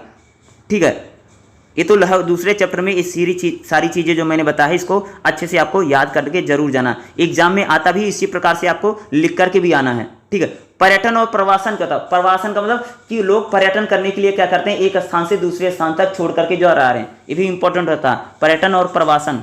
ठीक है, करके जरूर जाना। पर्यटन प्रवासन का मतलब कि पर्यटन तो होता है एक स्थान से दूसरे स्थान तक जाना, इसका कोई उद्देश्य होता है और कम समय के लिए। लेकिन जो प्रवासन होता है उसमें लोग एक स्थान छोड़ करके दूसरे स्थान तक कई बार हमेशा के लिए चले जाते हैं, या किसी न किसी विषम परिस्थिति हो जाए, या कह सकते हैं अवसर नहीं, इसलिए प्रवासन किया जाता है। यानी जब आदमी एक स्थान से दूसरे स्थान तक जोड़ता है, वो भी एक प्रकार का पर्यटन होता है। लेकिन पर्यटन जो होता है कह सकते हो कि उसका कोई उद्देश्य, लेकिन जो प्रवासन होता है एक स्थान पर दूसरे स्थान जो लोग जा रहे हैं, वो मूलतः देखोगे तो जहां पर रह रहे हैं वहां की परिस्थितियां ऐसी दुर्भर हैं, वहां रह नहीं सकते। जैसे लोग देखो आप सबने प्रवासन करता, जैसे सब देखोगे यूपी बिहार के काफी बड़ी संख्या में लोग क्या होते हैं, दिल्ली जा रहे हैं, राजस्थान आकर के, या देखा होगा मुंबई जाकर के, या गुजरात में जाकर के नौकरी करते हैं। ये एक प्रकार का प्रवासन हम इसको बोलते हैं। पर्यटन का होता है जैसे घूमने फिरने के लिए, मनोरंजन होता है, इसके क्या होता है, पर्यटन होता है। ठीक है, ये तो हो गया दूसरे चैप्टर में यात्रा करने के लिए, यादगार यात्राओं के लिए भी क्या होता है, पर्यटन होता है। ठीक है, जैसे भाई कोई जैसे कश्मीर है, दार्जिलिंग है या कन्याकुमारी है, जैसे मैंने बहुत सारे धाम हैं उनकी जो इस प्रकार की यात्रा पर्यटन भी होता है। ठीक है, हेलो, देखिएगा अब हमारा क्या है, चैप्टर नंबर 3। चैप्टर नंबर 3 में अगर आप देखेंगे तो मानव विज्ञान की दृष्टि से पर्यटन, जो मानव विज्ञान की दृष्टि से जो पर्यटन किया जा रहा है उसकी बात करेंगे। तो सबसे पहले इसमें देखिएगा जो 3.3 है, पर्यटन में मानव जाति का वर्णन, यानी एंथ्रोग्राफी, ये थोड़ा इंपॉर्टेंट हो सकता है एंथ्रोग्राफी को लेकर के। जैसे कार्यक्षेत्र पर्यटन, कार्यक्षेत्र पर्यटन का मतलब समझते हो, यानी जब हम काम के लिए पर्यटन करते हैं, जैसे मान लो किसी की कहीं पर नौकरी लग जाती है ना, तो उसको कई बार भेज देते ना, यहाँ पर जाओ काम करो, वहाँ पर जाओ काम करो, जो ट्रांसफ़र पोस्टिंग होती है इसमें भी पर्यटन होता है। जैसे मान लो कि कहीं पर तुम जॉब करते हो, तो जॉब जहाँ नौकरी जहाँ पर करे वो हर जगह पर आपको भेजता भी रहता है कि आज यहाँ जाओ, कल वहाँ जाओ, परसों वहाँ जाओ। जैसे लोग ज़्यादातर जैसे डिलीवरी बॉय नहीं होता है, करता नहीं रहता है, नौकरी तो लग गई लेकिन इसको डेली इधर उधर, जोमेटो वाला, स्विगी वाला ये करते नहीं है, इसी प्रकार का। अरे जो हमारे जो डिलीवरी जितने हुआ है, कार्यस्थल पर्यटन इसको बोलते हैं। कार्य क्षेत्र में पर्यटन भी होता है। कार्य क्षेत्र यानी आप किसी नौकरी में कर रहे हैं लेकिन उसके लिए कार्य क्षेत्र पर्यटन में कई पर, जैसे आप कोई रोजगार करते हैं, जैसे आप व्यापारी हैं, तो भाई व्यापारी भी पर्यटन करता है अपने सामान को बेचने के लिए, उत्पाद को बेचने के लिए ना।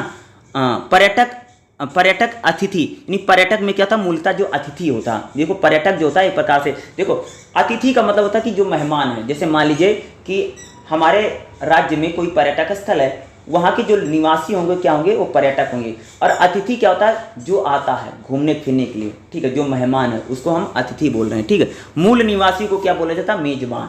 ठीक है, क्या बोला जाता है, मेजबान। देखो मैं थोड़ा सा बता दूं, मूल निवासी का मतलब समझो, मैं इसको थोड़ा क्लियर कर देता हूं, अतिथि क्या होता है और मूल निवासी मेजबान का क्या। देखिएगा, जैसे मान लीजिए कि भाई आगरा है, ठीक है, आगरा में क्या है, ताजमहल, ठीक है, और ताजमहल में मैं हूँ, मैं, ठीक है, मैं हूँ, ठीक है, मैं अपनी ऐसे बना देता हूँ भाई, मैं हूँ, ठीक है, मैं क्या घूमने जा रहा हूँ कि मैं यहाँ पर ताजमहल देखने जा रहा हूँ। ठीक है, तो ताजमहल जब मैं देखने गया तो आगरा के जो लोग होंगे वो क्या होंगे, वो मूल निवासी होंगे। जय भाई, जैसे मैं हूँ तो मैं कहाँ रहता हूँ, हरियाणा में रहता हूँ, या आप जहाँ पर रहते हैं अपना मान लीजिए, तो अब मैं हरियाणा से निकल करके अगर ताजमहल देखने गया तो मैं कहूँ, मैं आगरा के लोगों के लिए क्या होगा, मेहमान हूँगा, एक प्रकार से अतिथि हूँगा। ठीक है, यानी मैं वहाँ पर गया हूँ तो मैं क्या हूँ, उनके लिए मेहमान हूँ या अतिथि हूँ, जिसको क्या बोलते हैं, पर्यटक बोलते हैं। ठीक है, लेकिन आगरा के जो लोग होंगे जहाँ पर मैं घूमने गया हूँ या ताजमहल जो मैं देखने गया हूँ, वहाँ के जो लोग होंगे वह मेरे लिए क्या होंगे, मूल निवासी होंगे या मेजबान होंगे। वो लोग क्या होंगे, मेजबान होंगे। तो इसको क्लियर कर लेना आप लोग। ठीक है, देखो पर्यटक और अतिथि का मतलब होता है कि जो घूमने जा रहा है। एग्जाम्पल दूंगा, जैसे मान लीजिए आप हैं, ठीक है, आप कश्मीर गए हैं, ठीक है, तो भाई आप अगर कश्मीर गए हैं तो क्या है, आप जो स्वयं हैं, स्वयं क्या है, मूल क्या है, एक प्रकार से आप अतिथि हैं। ठीक है, क्या है, अतिथि हैं, पर्यटक हैं, आप स्वयं गए। लेकिन जो कश्मीर के लोग होंगे वो क्या होंगे, वो तो मूल निवासी हैं, लेकिन वो वहाँ के क्या होंगे, मेजबान होंगे। ठीक है, वो क्या होंगे, मेजबान होंगे। जो यात्री होता है वो अतिथि होता है, जिसको हम क्या बोलते हैं, पर्यटक बोलते हैं। ठीक है, और जो वहाँ के लोग होते हैं, जो पर्यटन स्थल के लोग होते हैं, जो मूल निवासी होते हैं, उनको क्या बोले जाता है, मेहमान। जैसे कई बार आप सबने देखा होगा कि कई, मैं थोड़ा और बता देता हूँ, ध्यान सुनिएगा। जैसे मान लीजिए कि हमारे देश में ऑस्ट्रेलिया की क्रिकेट टीम खेलने आती है। ध्यान रखना, क्रिकेट सबको पता है ना कि भैया ऑस्ट्रेलिया की जो क्रिकेट टीम है हमारे देश में खेलनी आई। ठीक है, ऑस्ट्रेलिया की जो क्रिकेट टीम अगर हमारे देश में खेलनी आती है तो हम लोग क्या होंगे, हम लोग मेजबान होंगे। क्या होंगे, हम लोग मेजबान होंगे। और ऑस्ट्रेलिया वाले जो लोग आए वो क्या होंगे, वो हमारे अतिथि होंगे। ठीक है, या मेहमान भी बोल सकते हो, अतिथि को मेहमान भी बोला जाता है। ठीक है, वो हमारे क्या होंगे, मेहमान होंगे। ठीक है, यानी वो लोग यहाँ पर आए हैं ना, वो पर्यटक भी उनको बोल सकते हो या उनको अतिथि भी बोला जा सकता है। ठीक है, मेजबान या मूल निवासी का मतलब होता है कि जहाँ आप गए हैं वहाँ के लोगों को मूल निवासी या मेजबान बोला जा रहा है। ठीक है, उसी प्रकार से तीर्थाटन यात्रा, तीर्थाटन यात्रा का मतलब समझते हो, जब जैसे मान लो किसी को बद्रीनाथ जाना है, केदारनाथ जाना है, या राम मंदिर अभी थोड़ी दिन बन रहा, कोई मथुरा जाना है, वृंदावन जाना है। ठीक है, ये कोई मंदिर, यानी तीर्थाटन यात्रा भी होती है। यानी लोग अलग अलग तीर्थ यात्रा नहीं करते, ये भी एक प्रकार का पर्यटन ही होता है। क्या होता है, इसको भी हम एक प्रकार का बोलते हैं पर्यटन ही बोला जाता है, तीर्थाटन। जब तीर्थों की यात्रा करने नहीं जाते हैं भाई, जैसे बहुत सारे लोग जैसे मक्का मदीना भी जाते हैं, तो ये भी एक प्रकार का क्या पर्यटन ही है। जैसे कोई मक्का जा रहा है या कोई मदीना जा रहा है, ठीक है, तो ये भी एक प्रकार का क्या पर्यटन में काउंट होगा। अब चाहे भाई, अब देखो बहुत सारे लोग गोल्डन टेम्पल जा रहे हैं, हरमिंदर साहब, ठीक है, कोई गोल्डन टेम्पल जा रहा है, स्वर्ण मंदिर देखने जा रहा है, कोई बालाजी के धाम जा रहा है, ठीक है, कोई मान लीजिए कि जो बोलते हैं साईं बाबा जो हैं इनके यहाँ घूमने फिरने जा रहा है, ये सारा तीर्थाटन है, तीर्थ यात्रा इनको बोले। मक्का मदीना जा रहा है, कोई राम मंदिर देखने जा रहा है, कोई बद्रीनाथ केदारनाथ या यहाँ पर जा रहा है, ये सारा क्या तीर्थाटन है, तीर्थ यात्रा हो रही। और ये भी एक प्रकार का क्या होता है, पर्यटन होता है। इसके अलग अलग जो जितने जितने पार्ट मैंने बताए हैं, इनको आपको क्या करना है, एक हेडिंग बनानी है और हेडिंग बना करके क्या कर देना है, इनको लिख देना है। तीर्थ यात्रा के लिए जितनी ज्यादातर बूढ़े बुजुर्ग जो घर के लोग होते हैं वो ज्यादातर इस प्रकार की तीर्थ यात्रा करते हैं। ये भी एक प्रकार का क्या पर्यटन है ना। बहुत सारे लोग जाते हैं, घूमने फिरने जाते हैं, जैसे होता जैसे अलग जाते हैं, जैसे बहुत सारे लोग नहाने जाते हैं ना, जैसे गंगा नदी में नहाने जा रहे हैं या यमुना में नहाने जाते हैं, नहाने नहीं जाते हैं अलग अलग जगह पर, ठीक है, या कई प्रकार के और किसी धार्मिक स्थल पर जाते हैं, तो क्या तीर्थाटन ही तीर्थ जो होते हैं, तीर्थ स्थल जो होते हैं, वहां का अगर पर्यटन किया जाए तो इसको हम क्या बोलते हैं, तीर्थाटन। ये भी एक प्रकार की यात्रा होती है, ये भी एक प्रकार का क्या भैया पर्यटन ही होता है, ठीक है। इस चैप्टर नंबर 3 में थोड़ा इंपॉर्टेंट रहेगा पर्यटन मनोविज्ञान की व्याख्या, ये नहीं, पर्यटन मनोविज्ञान का अध्ययन क्या है। तो भाई मानव विज्ञान में पर्यटन का अध्ययन किया जा रहा है, ठीक है, यानी एक प्रकार से कह सकता हूं जो पर्यटन है आज यह एक स्टडी का टॉपिक बन गया है, या रिसर्च हो रही, पढ़ाई लिखाई इसमें हो रही कि पर्यटन को कैसे बढ़ाया जाए। तुम सबने देखा होगा ना कि आज जो सरकारें हैं, आज जो गवर्नमेंट है, वहां ज्यादा से ज्यादा पर्यटन बढ़े, टूरिस्ट ज्यादा से जाए, इसके लिए सरकार कई प्रकार के कामों को कर रही भाई मेरे, ताकि आमदनी बढ़ सके, ठीक है। अगर मैं बताऊं उत्तर प्रदेश की सरकार जो है उसको कह सकते हैं जो ताजमहल, उससे बड़ी कमाई इनकम होती है। उसी प्रकार से जो गोवा है, अरे गोवा में कितनी खेती होती है, गोवा की जो पूरी आमदनी किस पर डिपेंडेंट है, अरे भैया गोवा की जो पूरी आमदनी है, जो पूरी जीडीपी अर्थव्यवस्था है, किस पर है, पर्यटन पर, टूरिज्म पर डिपेंडेंट है। तो इसलिए जो अध्ययन किया जा रहा है कि ताकि ज्यादा से ज्यादा हम टूरिज्म को बढ़ा सकें। ऐसे दुनिया में पता नहीं कितने देश हैं जो पूरा टूरिज्म पर ही डिपेंडेंट है, वहां लोग घूमने फिरने जाते हैं और उसी से पूरी उनकी इनकम होती है, पैसा कमा रहे हैं और खा रहे हैं, मौज मस्ती ले रहे हैं, ठीक है, ठीक है। तो हर सरकारें भी इस चीज में बहुत ज्यादा इन्वॉल्व हो रही हैं कि हम टूरिज्म को बढ़ा सकें। टूरिज्म को बढ़ावा देने के लिए सरकार हर तरह के प्रयास कर रही है, अलग अलग तीर्थ यात्रा। अब देखो जो राम मंदिर है, राम मंदिर बन गया तो भैया एक प्रकार का टूरिज्म बहुत बड़ा बन गया ना वहां के अयोध्या के लिए, ठीक है। उसी प्रकार से मथुरा वृंदावन को भी सरकार बनाने का काम करती है, या अन्य जो तीर्थ स्थल हैं सरकार उनका भी क्या अच्छे से बना रही है ताकि वहां पर लोग आ जा सकें या ज्यादा ज्यादा टूरिज्म बढ़े। तो सरकार भी क्या कर रही है, इसके कई सारे प्रयास कर रही है। ये भी एक प्रकार की स्टडी है, स्टडी होती पढ़ाई, वही पर्यटन एक प्रकार के क्या स्टडी टॉपिक बन गया है, ठीक है, ताकि हम पर्यटन को कैसे बढ़ा सकें, हम अपनी अर्थव्यवस्था को कैसे सुधारें, लोग पर्यटन में ज्यादा से ज्यादा लोग घूमने फिरने को हम कैसे आकर्षित कर सकें। इस प्रकार के भी क्या स्टडी की जा रही है, शोध किया जा रहा है, रिसर्च हो रहा पूरा इसमें, ठीक है, कि ज्यादा से ज्यादा लोग घूमने फिरने आए, यात्रा के बहाने आए, मनोरंजन के बहाने आए, चिकित्सा के लिए कैसे आए लेकिन आए, ठीक है, ये भी एक प्रकार का हो रहा, ठीक है। और इसमें जो पर्यटक में अतिथि, मेजबान और मेहमान क्या होता है, तो मैंने आपको बता दिया। एंथोग्राफी वही होती है, यानी मानव जाति का जब वर्णन किया जाता है पर्यटन में जो मानव है वो किस किस प्रकार के होते हैं। जैसे भाई एक तो अतिथि मेहमान होता है जिसको हम क्या बोलते हैं, पर्यटक बोलते हैं। मूल निवासी मेजबान का मतलब जहां पर आप घूमने फिरने के वहां के जो लोग हैं उनको बोला जाता है। तो चैप्टर नंबर 3 में मोस्टली यही आपको करके जरूर जाना है, ठीक है।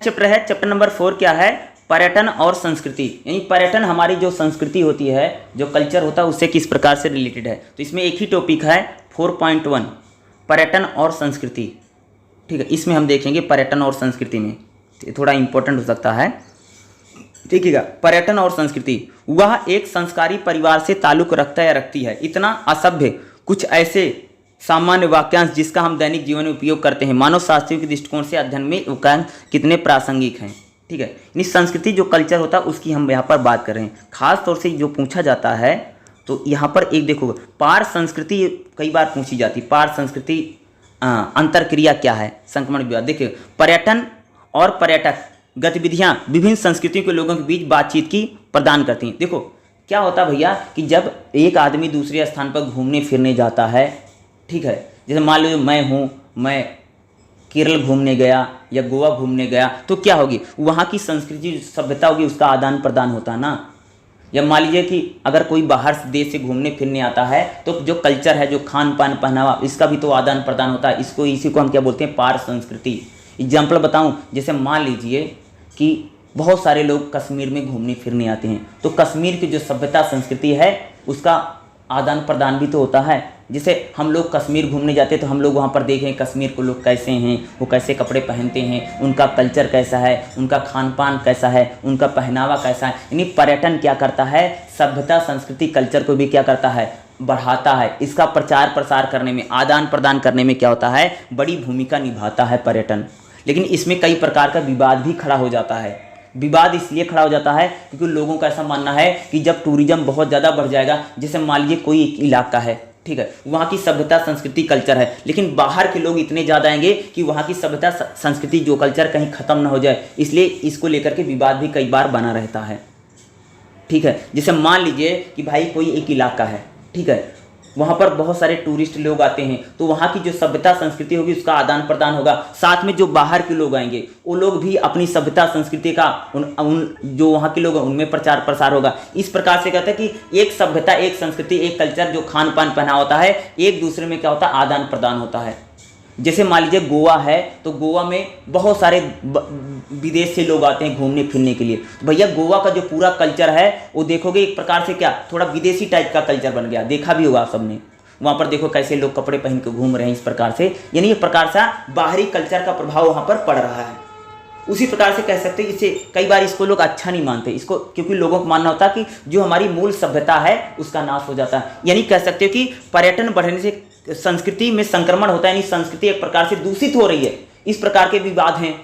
यानी एग्जाम्पल थ्रू बताऊं, जैसे मान लो भैया आगरा है, ठीक है, भाई मेरे आगरा है, तो आगरा में जब मान लो विदेश का लोग आ रहा है तो आगरा के लोग क्या हो, उससे इन्फ्लुएंस हो रहे हैं ना, उनसे प्रभावित हो रहे हैं। तो आगरा के लोग कह सकते हैं वहाँ पर चाइनीज सीखेंगे या वहाँ पर जैपनीज सीखेंगे, या उनके कल्चर को जब हायर करने की कोशिश, समझने की कोशिश करेंगे तो जो वहाँ का मूल कल्चर है वो क्या होगा, खत्म हो। इसलिए क्या है कि पर्यटन में संस्कृति को लेकर के काफ़ी विवाद है। पर्यटन अगर बढ़ता है तो जो मेजबान लोग होते हैं उनकी संस्कृति बहुत ज़्यादा इफेक्टेड होती है। दूसरा, संस्कृति का आदान पर ये नेगेटिव पॉइंट है। पॉजिटिव पॉइंट यही है कि जब पर्यटन बढ़ता है, जब टूरिज्म बढ़ता है, टूरिज्म बढ़ने से क्या होता है कि जो सभ्यता संस्कृति होती है उसका प्रचार प्रसार होता है, सभ्यता संस्कृति आगे बढ़ती है।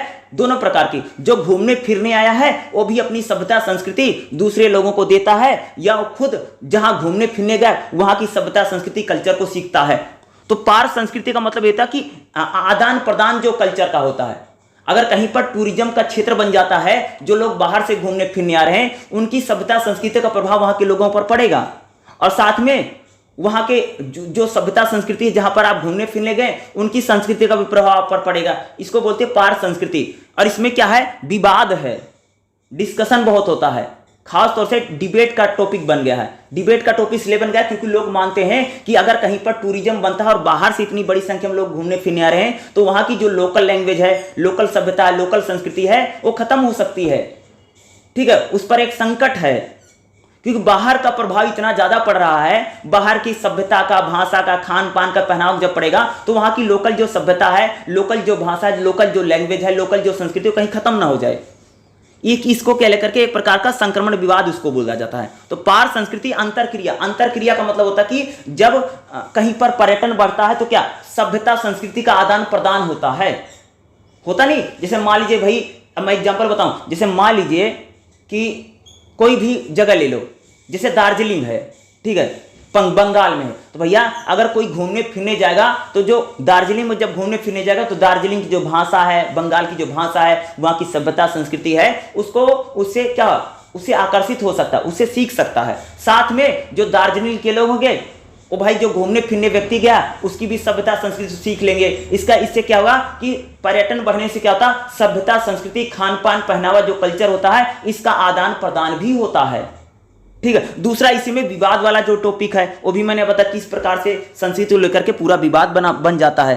ठीक है, ये थोड़ा इंपॉर्टेंट हो सकता है पार संस्कृति को लेकर। एग्जाम में कई शायद एक बार आ चुका है, शायद इस बार भी आ सकता है, तो इसलिए इसको जरूर कर लीजिएगा। ठीक है, पर्यटक अनुभव और प्रामाणिकता, जो पर्यटक के अनुभव होते हैं उस पर बहस की जा रही है कि पर्यटक, देखो कई बार जैसे जो पर्यटक होता है कहीं पर अगर घूमने फिरने जाता है तो वहां पर इन्फ्लुएंस हो जाता है, आकर्षित हो जाता है। इस पर भी एक प्रकार से बहस बनी। इससे सभ्यता संस्कृति जो कल्चर होता है उसका तो आदान प्रदान होता ही होता है। जैसे मान लीजिए कि अगर मान लीजिए भाई कोई लाल किला देखने आया, तो लाल किला देखने आए हो तो दिल्ली की जो सभ्यता संस्कृति है, जो खान पान पहनावा है, उससे क्या होगा कि जो पर्यटक होगा उससे क्या उसका अनुभव करेगा ना, उससे इन्फ्लुएंस हो सकता है। ठीक है, इससे क्या होता है कि जो सभ्यता संस्कृति जो कल्चर होता है, यानी जो कल्चर है उसका आदान प्रदान होता ही होता है। ठीक है, यही चीजें इसमें संस्कृति, देखो पर्यटन जो होता है संस्कृति के आदान प्रदान करने में, संस्कृति को बढ़ाने में क्या करता है, बहुत ज्यादा मदद करता है, हेल्प करता है। ठीक है, दोनों संस्कृति विकास होता है। खास तौर से जो पर्यटक है जो घूमने फिरने आया है वो अपनी भी सभ्यता संस्कृति का आदान प्रदान करेगा, और जहां घूमने फिरने गया वहां के लोगों को की भी सभ्यता संस्कृति को क्या करेगा, सीख लेगा, जान लेगा। इसलिए संस्कृति का आदान प्रदान क्या होता है, पर्यटन में होता है। ठीक है, ठीक है। चैप्टर नंबर 5 हमारा क्या है, संस्कृति का बाजारीकरण। ठीक है, ये एक प्रकार की जो सभ्यता संस्कृति है पूरा उसको मार्केट बन गई, बाजार बन गया संस्कृति का बाजारीकरण। ठीक है, इसमें अगर देखोगे बाजारीकरण की कला, बाजारीकरण थोड़ा इंपॉर्टेंट हो सकता है, करके जरूर जाना। ठीक है, केस स्टडी हो सकती है, लेकिन केस स्टडी आए या ना आए हो सकती है, लेकिन बाजारीकरण, संस्कृति का बाजारीकरण जरूर आ सकता है। ठीक है, ये जरूर इसको करके जाना जरूरी है, एग्जाम में पूछा जा सकता है। देखिएगा थोड़ा सा हम लोग बाजारीकरण को भी पढ़ लेते क्योंकि ताकि समझ सकें। देखो मानव विज्ञान शोध के एक उद्देश्य के रूप में, जैसा कि कहा जाता है कि पर्यटन के प्रश्नों में एक श्रृंखला द्वारा परिभाषित किया गया है, आकार दिया गया कि 3 मुद्दे आसपास घूमता है। व्यक्तिगत प्रेरणा, लोग यात्रा क्यों करते हैं, आर्थिक लाभ के लिए या हानि, कौन सा यात्रा से लाभान्वित होते हैं, पर्यटक की संस्कृति का प्रभाव, क्या पर्यटन सांस्कृतिक परिवर्तन लाता है। इस प्रकार संस्कृति के बाजारीकरण में संस्कृति का निर्माण शामिल है, जिसमें सांस्कृतिक वस्तुओं के लक्षण एक विशेष संस्कृति के प्रतीक के रूप में परिचित होते हैं। ठीक है, जैसे यहाँ पर कहा जा रहा है कि यात्रा की किताबें और यात्री समकालीन पर्यटक केवल उसी चीज़ों के भ्रम को बनाए रखने के लिए सेवा करते हैं जो अब मौजूद नहीं है। वास्तविक यात्रा को मनोकल्चर के माध्यम से बदलकर लुप्त वास्तविकता के लिए एक व्यर्थ खोज में बदल दिया गया है। मनोकल्चर की अवधारणा संस्कृति का बाजारीकरण उत्पन्न करती है। वास्तविक संस्कृति के रूप में कौन सी पर्यटन परियोजनाएं वास्तव में संस्कृति का हिस्सा है, जिन्हें पर्यटक का लाभ हो ताकि अनुभव के वास्तविक होने से आभास हो। संस्कृति बाजारीकरण का कई विद्वानों द्वारा संस्कृति पर्यटन के उस घटक के रूप में माना है जो पारंपरिक सांस्कृतिक रूप से क्या करते हैं, रुचि को पुनर्जीवित करने में मदद करता है। इस प्रकार 2 गायब हो जाने वाली संस्कृति लक्षणों को पुनर्जीवित करता है और मेजबान को भौतिक लाभ प्रदान करते हैं। इस तथ्य को भी सामने लाते हैं कि संस्कृति के बाजारीकरण में मेजबान क्या पवित्र है जो पर्यटन के लिए खुला नहीं है, क्या अपवित्र है जो बाजारीकरण के लिए खुला है। आसानी से अंतर है। देखो संस्कृति का बाजारीकरण का मतलब है कि जब संस्कृति पूरी तरीके से मार्केट बन जाती है। ठीक है, संस्कृति का बाजारीकरण मतलब कि जब मान लीजिए कि आप कहीं पर घूमने फिरने गए, वहाँ की सभ्यता संस्कृति से जो आदान प्रदान हुआ है, कितना हुआ कितना नहीं हुआ। जैसे मान लो कि आपकी संस्कृति का भाई प्रचार प्रसार तो हो रहा है। ठीक है, जैसे मान लो पर्यटन के जरिए कोई देश कंट्री क्या कर सकता है, अपनी सभ्यता संस्कृति को बढ़ाने का प्रयास कर सकता है। ठीक है, जैसे मान लीजिए एग्जाम्पल बताऊं, जैसे मान लीजिए भाई अगर कोई देश में टूरिज्म बहुत ज़्यादा बढ़ जाता है तो टूरिज्म बढ़ने से क्या होगा, उसका जो संस्कृति होगी, जो कल्चर होगा, उसका प्रचार प्रसार खूब बढ़ेगा। सपोज जब वहाँ पर लोग घूमने फिरने जाएंगे तो वहाँ की भाषा से, वहाँ की सभ्यता से, वहाँ के खान पान से, वहाँ के पहनाव से लोग बहुत ज़्यादा आकर्षित होंगे और उसको मानेंगे भी। इसी को क्या कहते हैं, एक प्रकार से संस्कृति का क्या होता है, बाजारीकरण भी होता है। ठीक है, जैसे मान लीजिए संस्कृति बाजारीकरण में क्या होता है, कई बार जैसे मान लीजिए कि कहीं कोई पर्यटक स्थल है, वहाँ पर बाहर के लोग खूब आ रहे हैं, तो बाहर के लोगों की जो सभ्यता संस्कृति है उसका प्रभाव वहाँ के लोगों पर भी पड़ेगा। इससे भी संस्कृति का बाजारीकरण होता है। तो संस्कृति का बाजारीकरण में मूलतः ये होता है कि हम देखते हैं कि कोई देश जो है वहाँ पर जो लोग घूमने फिरने आ रहे हैं उन पर बहुत ज़्यादा प्रभाव पड़ता है, किसी जो वहाँ के जहाँ पर आप लोग घूमने फिरने गए, उसी को संस्कृति के बाजारीकरण के रूप में यहाँ पर संदर्भित किया जा रहा है। तो संस्कृति पर्यटन में बाजारीकरण को प्रभावित करें। थोड़ा देखो बाजारीकरण और कला के रूप में प्रामाणिकता की धारणा मेजबान समाज की संस्कृति के बाजारीकरण को निकट से जोड़ती है। यानी जो मेजबान की समाज होता है उसकी संस्कृति एक प्रकार से बाजारीकरण से जुड़ती है। पर्यटन अध्ययन में बहुत चर्चा हो रही कि जहाँ एक और तर्क दिया जाता है पर्यटन प्रामाणिक अनुभवों को बढ़ाता है, वहीं यह भी बताता है कि यह प्राकृतिक संपदा के उपभोग वस्तुओं को परिवर्तित करता है जिनका प्रामाणिक रूप से विपणन होता है। उदाहरण के लिए स्थानीय सांस्कृतिक वस्तुएं जैसे वेशभूषा है, लोक है, जातीय कला है, आभूषण के माध्यम से दिखाई देती हैं। अक्सर विशेष रूप से पर्यटक के उपभोग के लिए बनाई जाती हैं। अक्सर वास्तविक उपयोग में आने वाली वस्तुएं दूर होती हैं। देखो भाई, संस्कृति का बाजारीकरण का मतलब समझ रहे हो? ये कह रहे हैं कि जैसे मान लीजिए आप कहीं पर घूमने फिरने गए हैं तो वहाँ पर आपको जो चीज़ें दिखाई देंगी या जो चीज़ें आपको मिलेंगी ना, वो उसमें बहुत ज़्यादा क्या आकर्षण होगा, वो मूल चीज़ें नहीं होंगी। यानी जैसे आप कहीं पर घूमने फिरने जाते हैं तो आपको वहाँ पर जो कपड़े हैं, जो वस्तुएं हैं, जो भी चीज़ें हैं, खाने पीने की चीज़ें हैं या आपकी जो उपभोग की चीज़ें हैं या वहाँ की जो वेशभूषा है, आपको ऐसे दिखाई जाती ताकि आप उससे आकर्षित हो सकें। यानी हम अपनी संस्कृति को बेचने का एक प्रकार से क्या करते प्रयास करते हैं। जैसे मान लीजिए कि तुम लोग कहीं पर घूमने गए हो, जैसे मान लीजिए कोई अगर कश्मीर घूमने जाता है तो वहाँ पर जो पर्यटक जाता है उसको इस प्रकार से चीज़ें दिखाई कि भाई कश्मीर बहुत सुंदर है, ऐसा। हमें रियलिटी का एहसास कभी नहीं हो पाता है। क्या सच्चाई क्या है, असलियत क्या है, असलियत को हम कभी जान नहीं पाते हैं। यानी हमें जो वस्तु मिलती है जिसका हम उपयोग करते हैं, खाते हैं, पीते हैं, वो सिर्फ एक प्रकार का कई बार दिखावा भी हो सकता है ताकि या संस्कृति का छलावा भी हो सकता है, लेकिन हम रियलिटी को क्या है कभी जान नहीं।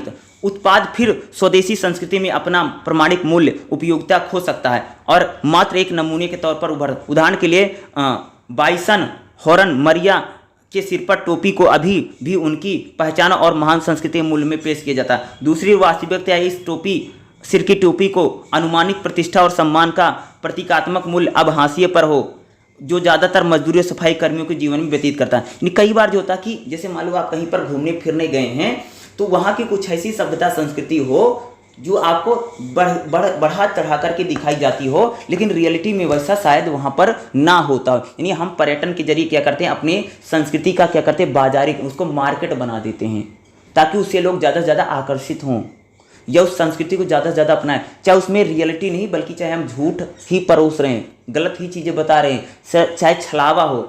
यानी मार्केट, जैसे आप कहीं पर घूमने फिरने जाते हैं तो वहाँ पर जो आपको वस्तुएं मिलती हैं, जो चीज़ें दिखाई देती हैं, जैसा आपको वहाँ पर दिखाया जाता है, शायद उसमें वैसी चीज़ें ना हो। सिर्फ आप जो पर्यटक को लुभाने के लिए इस प्रकार से चीज़ें की जाती, लोक लुभावन चीज़ें लुभाने के लिए, ललचाने के लिए इस प्रकार की चीज़ें क्या की जाती हैं, की जा सकती। यानी जब कहीं पर टूरिज्म को बढ़ाने के लिए वहाँ के जो लोकल लोग हैं, यहाँ की जो लोकल सरकार है, कई बार क्या करती है, लोगों को लुभाने के लिए, आकर्षित करने के लिए कई प्रकार से चालों को चलती है या रियलिटी को नहीं दिखाती है, बल्कि अच्छी चीज़ दिखाना, बल्कि खराब को मन ना दिखाना। यानी एक साइड दिखाना, दूसरी साइड को नहीं दिखाना, उसी को बोलते हैं संस्कृति का बाजारीकरण में यहाँ पर बताया जाए। यानी हम लोग क्या कर रहे हैं, अपने मार्केट को सिर्फ ज़्यादा से ज़्यादा लाभ कमाने के लिए, टूरिज्म को बढ़ाने के लिए क्या करें, अपनी संस्कृति को पूरा मार्केट बना दिया, बाजार बना दिया, उसको बेच रहे हैं एक प्रकार से। ठीक है, रियलिटी जो है, सच्चाई जो है उसमें झलकती भी नहीं है। ठीक है, कई बार कह सकते हो कि टूरिज्म को बढ़ाने के हम पर्यावरण को भी नहीं सोचते हैं, उसके बारे में भी नहीं सोचते हैं। टूरिज्म बढ़े इसके लिए कई बार देखा, पेड़ों को काटा जाता है, घरों को बनाया जाता है, मकान बनाया जाता है, टूरिज्म को बढ़ाने के कई प्रकार से काम होते हैं, लेकिन वहाँ पर हम इन्वायरमेंट की भी क्या करते हैं, नज़रअंदाजी कर देते हैं। आज के समय में जो अगर देखोगे तो लोग क्या करें, पर्यटन को बढ़ाने के लिए कई सारे देश पर्यावरण को भी अनदेखा करके क्या टूरिज्म को बढ़ाने का प्रयास करें। तो यानी एक प्रकार से संस्कृति का बाजारीकरण भी इसी प्रकार से आप मान सकते हैं। यानी कह सकते हैं कि हम रियलिटी को नहीं दिखा रहे हैं, सिर्फ पर्यटन को बढ़ाने के लिए लोक लुभावन जो चीज़ें हैं, जो आकर्षित करने वाली चीज़ें हैं, हम उसी को प्रस्तुत करते हैं, बल्कि उसकी जो सच्चाई होती है, जो रियलिटी वास्तविकता होती है, हम उसको वहाँ पर प्रस्तुत नहीं करते हैं। ठीक है, इसी को बोलते हैं संस्कृति का बाजारीकरण। चैप्टर नंबर 6 क्या है, पर्यटन की राजनीतिक अर्थव्यवस्था। यानी पर्यटन जो है किस प्रकार से राजनीतिक और अर्थव्यवस्था में काम कर रहा है। तो सबसे पहले देखिएगा 6.1 में क्या होता है, राजनीतिक आर्थिक दृष्टिकोण से अध्ययन की आवश्यकता। देखो भाई, पर्यटन की अगर हम बात करेंगे तो पर्यटन एक प्रकार से आर्थिक लाभ के लिए ज़्यादातर हो रहा है। ठीक है, उसी प्रकार से अगर आप देखेंगे तो राजनीतिक दृष्टिकोण में देखोगे तो यहाँ पर पर्यटन में जो मूल गंतव्य हैं, नगरीय गतिशीलता है, ये पर्यटन को बढ़ाता है। जैसे नगर बन रहे, शहर बन रहे, इससे भी पर्यटन बढ़ता है ना। पर्यटन जो बढ़ा है उसमें कह सकते हैं वैश्वीकरण की एक बड़ी भूमिका है। जब से ग्लोबलाइजेशन हुआ, वैश्वीकरण हुआ है, इसने पर्यटन को और भी ज़्यादा बढ़ा दिया। तो पहले किसी देश में घूमने फिरने जाना होता था, जाना बड़ा मुश्किल होता था, वीज़ा बड़ी मुश्किल से बन पाता था। यानी अब जब से कह सकते हैं कि नया दौर आया है, इसमें पर्यटन को बढ़ाने के लिए देश जो कंट्रियां ना तमाम तरह के प्रयास कर रही हैं ताकि अपनी अर्थव्यवस्था को गति कर सकें, पैसा कमा सकें। ठीक है, देखिएगा यहाँ पर कह रहे हैं कि देखिए 6.1 में क्या बता कि पर्यटन जो विदेशी मुद्रा का आय, यानी पर्यटन से क्या होता है भैया, विदेशी मुद्रा की कमाई खूब होती है। जैसे मान लो कि हमारे देश में आगरा है, आगरा में ताजमहल है, ठीक है, तो ताजमहल भैया जो देखने आएगा, बाहर से आदमी आएगा तो हम लोगों को विदेशी मुद्रा खूब मिलेगी, पैसा खूब लाभ होगा। ठीक है, ठीक है, विदेशी आय होगी, रोजगार का सृजन होता है। यानी पर्यटन बढ़ने से का आर्थिक लाभ क्या होगा, रोजगार, नौकरी ज़्यादा से ज़्यादा। भाई कोई टूरिस्ट गाइड बन गया, किसी ने होटल खोल लिया है, कोई वहाँ पर बस चला रहा है, कोई ऑटो चला रहा है, ठीक है, कोई होटल खोल करके जो घूमने फिरने उनको खाना खिला रहा है, यानी रोजगार बढ़ जाता है। ठीक है, अर्थव्यवस्था में विविधता आती है, यानी अर्थव्यवस्था क्या गति पकड़ती है। यानी ठीक है, क्या होता है कि यानी टूरिज्म बढ़ने से क्या था, आर्थिक दृष्टिकोण में क्या होता है कि भाई विदेशी इनकम बहुत बढ़ जाती है। जब लोग दूसरे देश से घूमने फिरने आएंगे तो विदेशी आय होती है, रोजगार का सृजन होता है। और कह सकते हैं टूरिज्म बढ़ने से जो अर्थव्यवस्था होती है, यानी जो हमारी पूरी इकोनॉमी होती है, उसमें भी हमें गतिशीलता देखने को मिलता है। इसका क्या था, पर्यटन के आर्थिक लाभ हैं। ठीक है, रोजगार होता है। इसे पर्यटन को विकास के साधन के रूप में देखा जाए, यानी पर्यटन बढ़ने से कहता है किसी भी क्षेत्र का विकास होता है, डेवलपमेंट हो सकता है। पर्यटन के विकास का पालन करने में आर्थिक लाभों की चर्चा की गई है और नकारात्मक पर्यावरणीय और सामाजिक सांस्कृतिक परिणामों पर भी शोध किया गया। यानी देखोगे पर्यटन होने से क्या होता है भाई, आर्थिक लाभ तो होता है, लेकिन इसका जो नुकसान होता है वो पर्यावरण को नुकसान पहुंचता है और समाज संस्कृति को भी कई बार नुकसान पहुंच सकता है। यानी पॉजिटिव देखोगे तो आर्थिक लाभ तो खूब होता है, रोजगार, लोगों को नौकरी मिलने लग जाती है, इनकम बढ़ जाती है, विदेशी मुद्रा आने लग जाती है, ठीक है, या डेवलपमेंट हो जाता है। दूसरा नकारात्मक पर्यटन का प्रभाव यह पड़ता है कि जो हमारा जो इन्वायरमेंट है, जो पर्यावरण है, इसको नुकसान पहुंचता है। सभ्यता संस्कृति पर भी कई बार नकारात्मक प्रभाव पड़ते हैं। ठीक है, उदाहरण के लिए यहाँ तक कि पेड़ों की ट्रैकिंग और एवरेस्ट जैसी चोटियों पर चढ़ने जैसी गतिविधियों से पता चला है कि स्थानीय पर्यावरण के लिए इस तरह की गतिविधियां विनाशकारी हो सकती हैं। पर्यटन बड़ी मात्रा में प्लास्टिक कचरा लाता है, पानी और खाद्य संसाधनों का अत्यधिक उपयोग करता है। कई विकासशील देशों के लिए पर्यटन अक्सर विदेशी मुद्रा का आय का स्रोत है, जबकि विकसित देशों के लिए अंतर्राष्ट्रीय पर्यटन से होने वाली आय भुगतान संतुलन में महत्वपूर्ण। जो कर गए भाई, पर्यटन होने से क्या होता है, कई बार जो लोग घूमने फिरने आते कचरा भी खूब फैलाता है। जहां पर लोग घूमने फिरने आते वहां पर कूड़ा कचरा अड़ंगा खूब करेगा, खाएगा पिएगा, प्लास्टिक फेंकेगा, थैली फेंकेगा, इस प्रकार का खूब होता है। लेकिन उसके साथ साथ पर्यटन बढ़ने से कहता है विदेशी मुद्रा का आय होता है। ठीक है, जो देश विकासशील हैं उनमें, उन देशों में अगर पर्यटन बढ़ता है तो वहां पर कह सकते हो कि उनकी आय का संतुलन अच्छा खासा बनता है। यानी नेगेटिव भी होता है, पॉजिटिव भी होता है। यानी पर्यटन का आर्थिक लाभ भी खूब पहुंचता है, साथ साथ जो हानि पहुंचती है किसको पहुंचती है, इन्वायरमेंट को होता है। भाई कूड़ा करकट अड़ंगा भी खूब करेगा।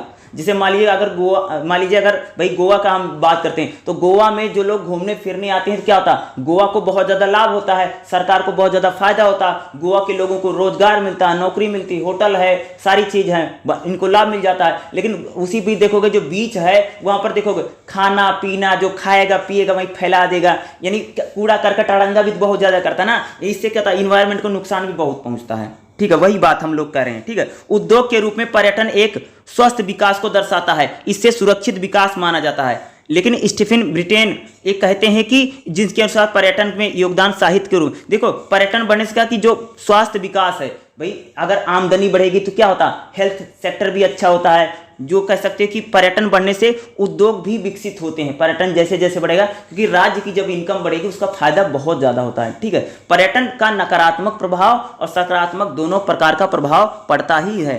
ठीक है, उसी प्रकार से हम लोग बात करेंगे राजनीतिक आर्थिक दृष्टिकोण। देखो राजनीतिक अर्थव्यवस्था में सामाजिक आर्थिक बलों पर शक्ति संबंधों का अध्ययन है, जिसे बाजार की वस्तुओं के लिए उत्पादन की प्रक्रिया और विभाजन को बताता है।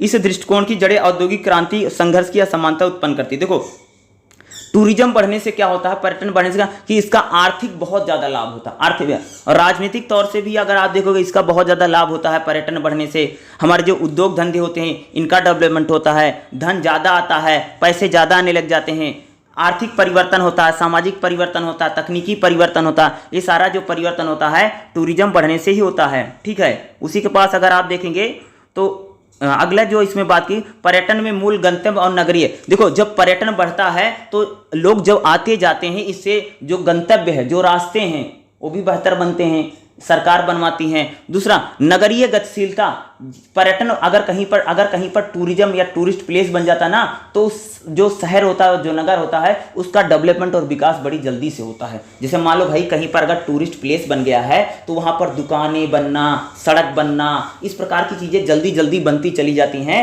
उस इलाके का क्या होता है, बड़ी जल्दी विकास भी हो जाता है। आप सबने देखा भी होगा, कई बार ऐसा हो भी जाता है। ठीक है, इसी बात को हम यहाँ पर क्या करें, बात करें। पर्यटन देखो वैश्वीकरण आने से क्या कि पर्यटन को खूब ज़्यादा लाभ मिला। जैसे अगर हम बात करें, आज जो लोग हैं घूमने फिरने के लिए, देखोगे भाई अमेरिका जा रहे हैं, चीन जा रहे हैं, जापान जा रहे हैं, अलग अलग देशों में जा रहे हैं। तो क्यों जब से वैश्वीकरण आया है उसने क्या किया, पर्यटन को बहुत ज़्यादा लाभ पहुँचाया है। पर्यटन को अगर सबसे ज़्यादा जो लाभ पहुँचा है वैश्वीकरण के जरिए ही हो रहा है। वैश्वीकरण से क्या है, पर्यटन को मदद मिली है और पर्यटन में एक प्रकार से बहुत ज़्यादा विविधता आई। पहले देखोगे उतना ज़्यादा लोग पढ़ाई लिखाई के लिए, रोजगार के लिए, शिक्षा के लिए, नौकरी चाकरी के लिए शायद उतना लोग पहले नहीं जाते थे। लेकिन जब से वैश्वीकरण आया, कह सकते हैं 91 या 90 के दशक के बाद, जब से शीत युद्ध समाप्त हुआ है, शीत युद्ध समाप्त होने के बाद अगर मैं बात करूं तो जब से कोल्ड वार समाप्त हुआ, तो भैया जब से वैश्वीकरण आया है, जब से पूरी अर्थव्यवस्था खुली है, जब से मार्केट खुली है, ठीक है, इससे क्या कि वैश्वीकरण आने से जो पर्यटन है उसको एक नई दिशा मिली है। और जो हमारा पूरा नया समाज है, नई अर्थव्यवस्था है, इसमें भी क्या है, ये भी पर्यटन को बढ़ाने में एक बड़ी भूमिका निभा रहा है। आज देखोगे लोग व्यापार के लिए, मार्केट सामानों को बेचने के लिए, या व्यापारी हैं एक स्थान से दूसरे स्थान तक जा रहे हैं, इससे क्या, ये भी एक प्रकार का भाई पर्यटन है। यानी वैश्वीकरण ने पर्यटन को क्या है, गति प्रदान की है। ठीक है, और वैश्वीकरण से क्या पर्यटन को लाभ भी मिला है। और पर्यटन कह सकते कि प्रेजेंट समय में अगर देखोगे तो पर्यटन का जो विस्तार है उसमें वैश्वीकरण ने एक प्रकार से कह सकते हो कि महत्वपूर्ण भूमिका निभाई है। ठीक है, वैश्वीकरण होने से पर्यटन को लाभ पहुंचा है। ठीक है, और पर्यटन बढ़ने से क्या गरीबी कम होती है, बेरोजगारी कम होती है। या वहाँ के भाई जैसे मान लो कहीं पर अगर पर्यटन टूरिस्ट प्लेस बन जाता तो वहाँ के लोगों की गरीबी कम हो सकती है, बेरोजगारी कम हो सकती है, लोगों को रोजगार मिल सकता है, लोगों की जो लाइफ स्टाइल है उसमें परिवर्तन आता है। ठीक है, या जहाँ पर पर्यटन बढ़ता है वहाँ के संसाधन अच्छे हो जाते हैं, वहाँ की सड़कें अच्छी हो जाती हैं, धीरे धीरे वहाँ पर विकास जो होता है वो भी गति पकड़ता है। ठीक है, इसके लाभ भी होते हैं। पर्यटन होने से क्या कई प्रकार के लाभ हैं, ये सारे राजनीतिक लाभ मैं आपको बता रहा हूँ। देखो सरकारें जो होती है सड़क बनवा देती हैं, या हाईवे बनवा देती हैं, पुल बनवा देती हैं, ताकि सरकारें भी चाहती हैं कि पर्यटन बढ़ने से सरकार को ज़्यादा से ज़्यादा पैसा मिले, लाभ हो। इसलिए सरकार क्या करती हैं, विकास कार्य में क्या करती हैं, बहुत ज़्यादा इंटरेस्ट लेती हैं, और उसके ताकि डेवलप इलाका हो और ज़्यादा से ज़्यादा पर्यटन बढ़े। इसके लिए भी सरकारें एक प्रकार से क्या करती हैं, इसमें भी काफ़ी मदद करती हैं। ठीक है, तो इस चैप्टर में यही रहेगा, मूलतः राजनीतिक और आर्थिक दृष्टिकोण में किस प्रकार से पर्यटन को बढ़ाने में सारा होता है। तो इसी को इतना ही कर लीजिएगा। ठीक है, यानी पर्यटन जो नकारात्मक सकारात्मक दोनों होते हैं भाई। ठीक है, बात यह की जा रही है पर्यटन ना तो स्वाभाविक रूप से नकारात्मक हो सकता ना, यानी दोनों प्रकार का होता है। ठीक है, ये एक ही नहीं होता कि नहीं भाई पॉजिटिव ही है या नेगेटिव है, दोनों प्रकार का होता है, दोनों पहलू हैं, दोनों बराबर हैं। ठीक है, कोई ये नहीं कह सकता नहीं भाई हानि ज्यादा होती पर्यटन से, खतरे ज्यादा हैं, भाई इन्वायरमेंट पूरा नुकसान हो रहा, पर्यावरण का नुकसान हो जाता है, कुछ कूड़ा करकट रंगारोग करके चले जाते हैं, गंदगी फैलाते हैं। ठीक है, उसके साथ देखोगे लाभ भी तो बहुत होता है। यानी दोनों में बैलेंस होना बहुत जरूरी है। लेकिन इसकी सफलता और असफलता क्या है, इसे कैसे नियंत्रित की जाए, इसको प्रबंधित करना बहुत जरूरी है। और कौन उसे विकास को नियंत्रित कर सकता है। अकेले बाजार को अपने विकास को नियंत्रित करने की अनुमति दी जाती तो वह सामाजिक और पर्यावरणीय परिस्थितियों के लिए कम से कम चिंता का विषय होगा। जिसमें देखो करें भाई पर्यटन बढ़े और कह सकते हैं कि पर्यावरण बना रहे, सुरक्षित रहे, इसलिए सरकार की एक बड़ी भूमिका। अगर जो बाजार होगा, जो जिसको भैया लाभ कमाना है पर्यटन से, वो नहीं देखा इन्वायरमेंट को क्या नुकसान हो रहा है, क्या फायदा हो रहा है, पर्यावरण को क्या, वो बिल्कुल चिंता नहीं करेगा। इसके लिए राजनीति जो सरकार है, पर्यटन बढ़े, टूरिज्म बढ़े, इसके साथ साथ पर्यावरण को भी बचाना बहुत जरूरी है। जो गंदगी होती है, जो कूड़ा करकट होता है, जो लोग अड़ंगा कर देते हैं, इनको भी साफ सफाई भी होनी बहुत जरूरी है। ठीक है, जो मार्केट जो बाजार के लोग हैं, जिसने दुकान खोल रखी, जिसने होटल खोल रखा, जो गाड़ी चला रहा, वो तो सोचेगा पर्यटन बढ़े वो उसको इन्वायरमेंट से कोई मतलब नहीं, उसको तो अपना लाभ पैसा कमाना है बस खाली। बाजार तो पैसा कमाने की बात करता है, लेकिन पर्यटन बढ़ने से सरकार का सबसे बड़ा दायित्व बनता है कि पर्यावरण को भी बचाए रखना, समाज संस्कृति को बचाए रखना, यह सरकारों या कह सकते हैं लोगों की भी जिम्मेदारी बनती है। ठीक है, ये नहीं पैसा ही कमाते रहो पर्यटन बढ़ा करके। अरे भैया अपनी रिस्पॉन्सिबिलिटी भी, पर्यावरण भी बचेगा। अरे पर्यावरण रहेगा तभी तो पर्यटन बचेगा, आदमी नहीं रहेगा तो कौन सा पर्यटन करोगे। इन्वायरमेंट भी बचाना बहुत जरूरी है। पर्यटन हो अच्छी बात है, लेकिन साथ साथ पर्यावरण को भी बचाना बहुत जरूरी है। ठीक है, बोलिए। चैप्टर नंबर 7 क्या है? पर्यटक बनाम धरोहर स्थल। धरोहर स्थल वही हमारी होती हैं, जैसे सबको पता कि जैसे राजस्थान में कई सारी धरोहर स्थल हैं, वो क्या है, एक प्रकार से पर्यटक स्थल बन गए। जैसे अगर मैं बताऊं आप सबको, जैसे सिंपल सी बात है, राजस्थान जो है, राजपूताना जो है, जितने राजाओं के, राजपूतों के जो महल हैं, जो रानियों के महल हैं, वो सारे क्या बन गए, वो पर्यटक स्थल बन गए। धरोहर स्थल में अगर हम कह सकते हैं, जैसे लाल किला है, ये भी पर्यटक स्थल बना। ठीक है, कुतुब मीनार है।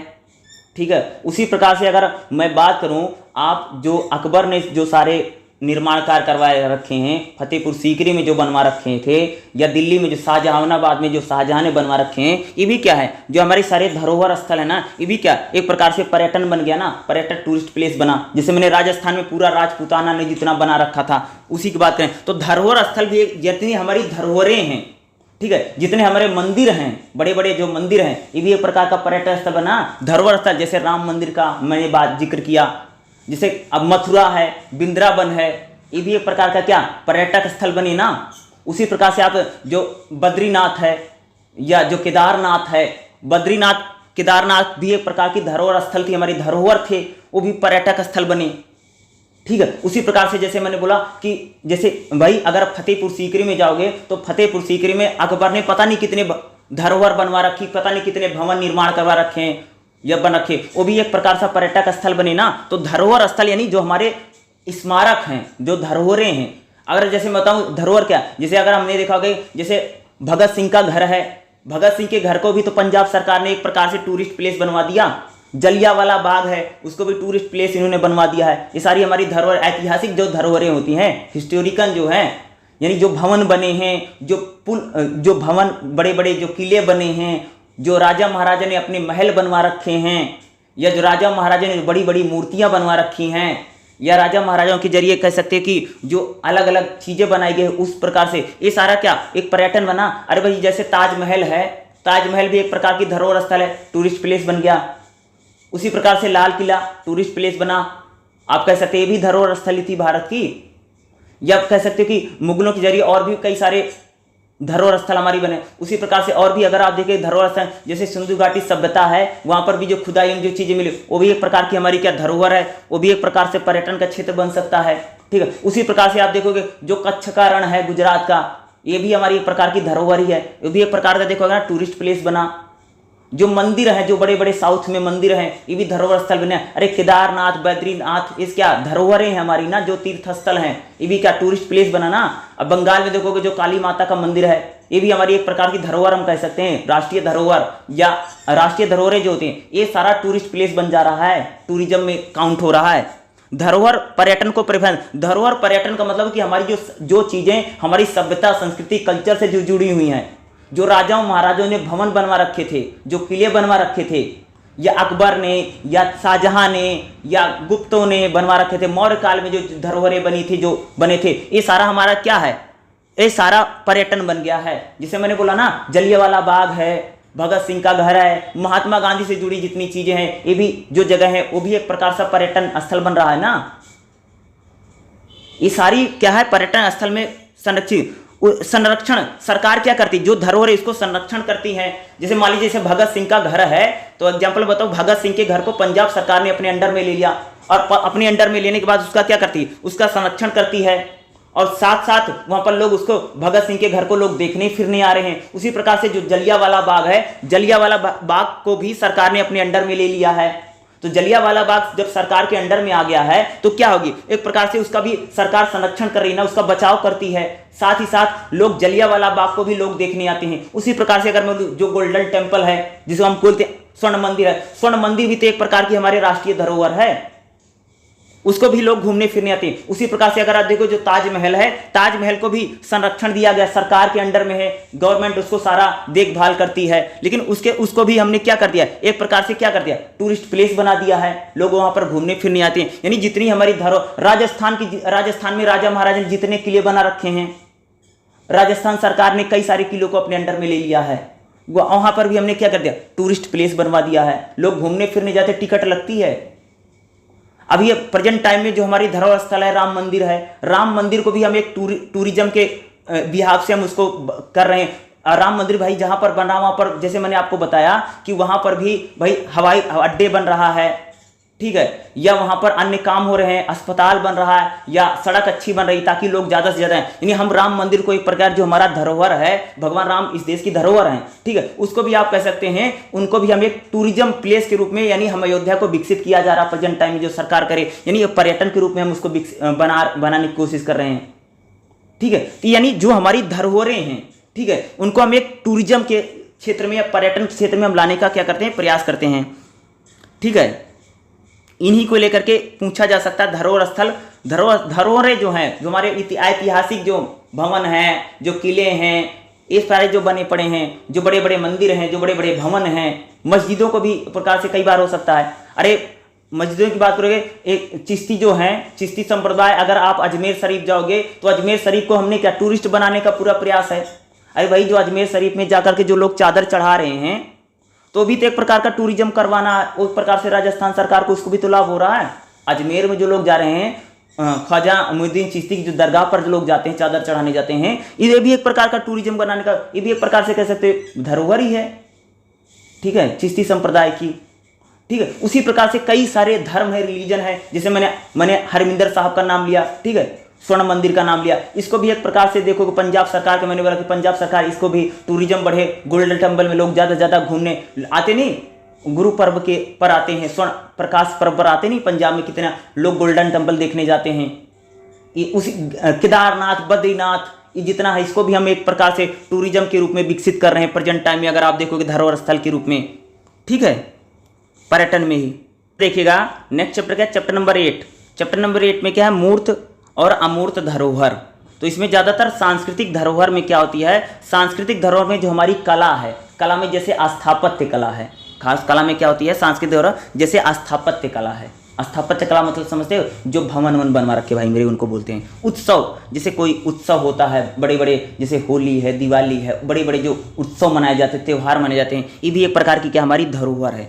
हमारा जो खाद्य पहचान है, खान पान जो है, जो पहनावा है, ये भी एक प्रकार की हमारी क्या धरोहरें हैं। ये सारा ये हमारी सांस्कृतिक धरोहर है। सांस्कृतिक धरोहर में क्या आती है, जो कला है, स्थापत्य कलाएं, जो भवन बने हुए हैं, ताजमहल है, कुतुब मीनार है, चिड़ियाघर है, लाल किला है, ठीक है, या जो अलग अलग राजा महाराजा ने जो भवन बना, वो भी हमारी क्या एक प्रकार की सांस्कृतिक धरोहर है।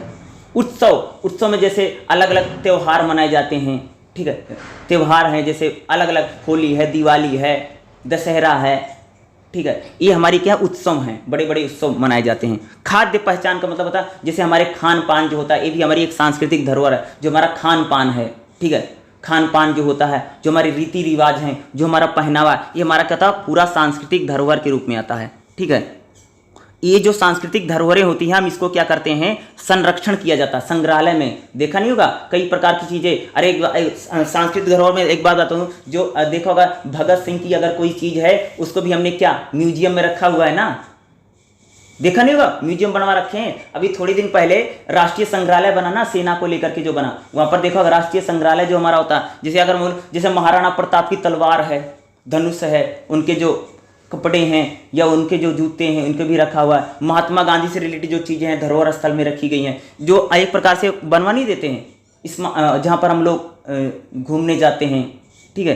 ये सांस्कृतिक धरोहर संग्रहालय जैसे बोला ना, अभी राष्ट्रीय संग्रहालय बना था सेना को लेकर के जो बना है, ठीक है, जो अमर जवान ज्योति थी वहाँ हटा करके एक प्रकार से सेना के लिए बना नहीं। तो ये हम क्या करते हैं, जो हमारी सांस्कृतिक धरोहरें होती हैं, इनको क्या संग्रहालय जो होते हैं, यानी जहाँ पर जैसे अगर बात करूँ, जैसे हमारे राष्ट्रीय स्वतंत्रता सेनानी हैं, उनसे जुड़ी जितनी चीज़ें हैं जो रखी गई हैं, जैसे रानी लक्ष्मीबाई से रिलेटेड हो, महात्मा गांधी से रिलेटेड हो, भगत सिंह से रिलेटेड हैं, राजगुरु सुखदेव से रिलेटेड हैं, ठीक है, या सुभाष चंद्र बोस जी से रिलेटेड हैं, इनसे जो रिलेटेड चीज़ें हैं इनको संग्रहालय में रखते हैं ना, जहाँ पर लोग देखने जाते हैं।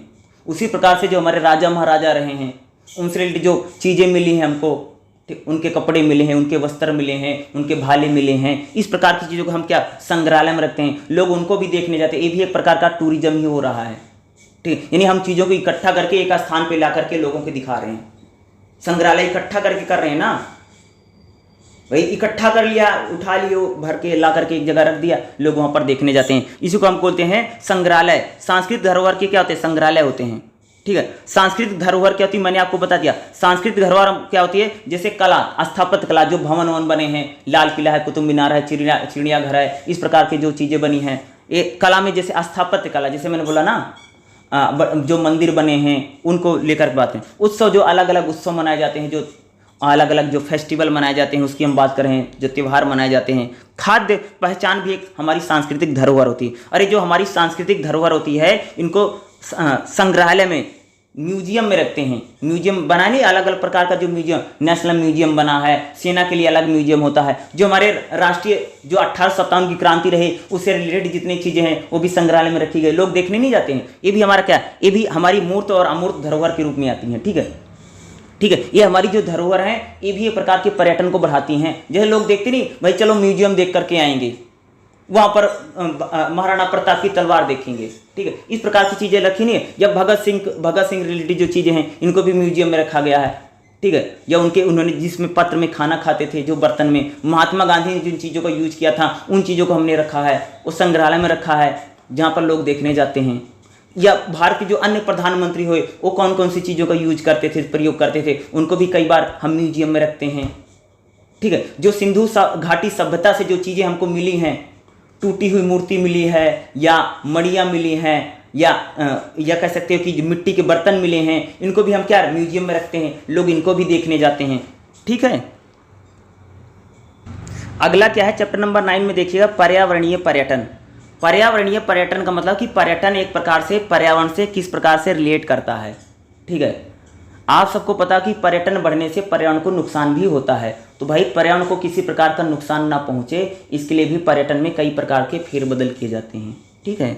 जैसे सशक्तिकरण, यानी क्या, पर्यटन बढ़ने से कई बार जो पर्यावरण कई बार मजबूत होता है, कई बार होता है। देखो पर्यटन का जब लाभ होता है, आर्थिक लाभ ज़्यादा है, लेकिन पर्यावरण को ज़्यादातर नुकसान पहुंचता है। जैसे हम लोगों ने बात की, जैसे पर्यटन बढ़ेगा तो भाई क्या होंगे, लोग आएंगे, गंदगी करेंगे, खाएंगे पिएंगे, ये सारी चीज़ें। पर्यटन बढ़ने से क्या होता है कि पेड़ों को काटा जाता है, भाई भवन बनेंगे, सड़कें बनेंगी, रोड बनेंगे, होटल बनेंगे, इससे क्या होता है, इन्वायरमेंट को कई प्रकार का नुकसान पहुंचाना पर्यटन बढ़ने से ना।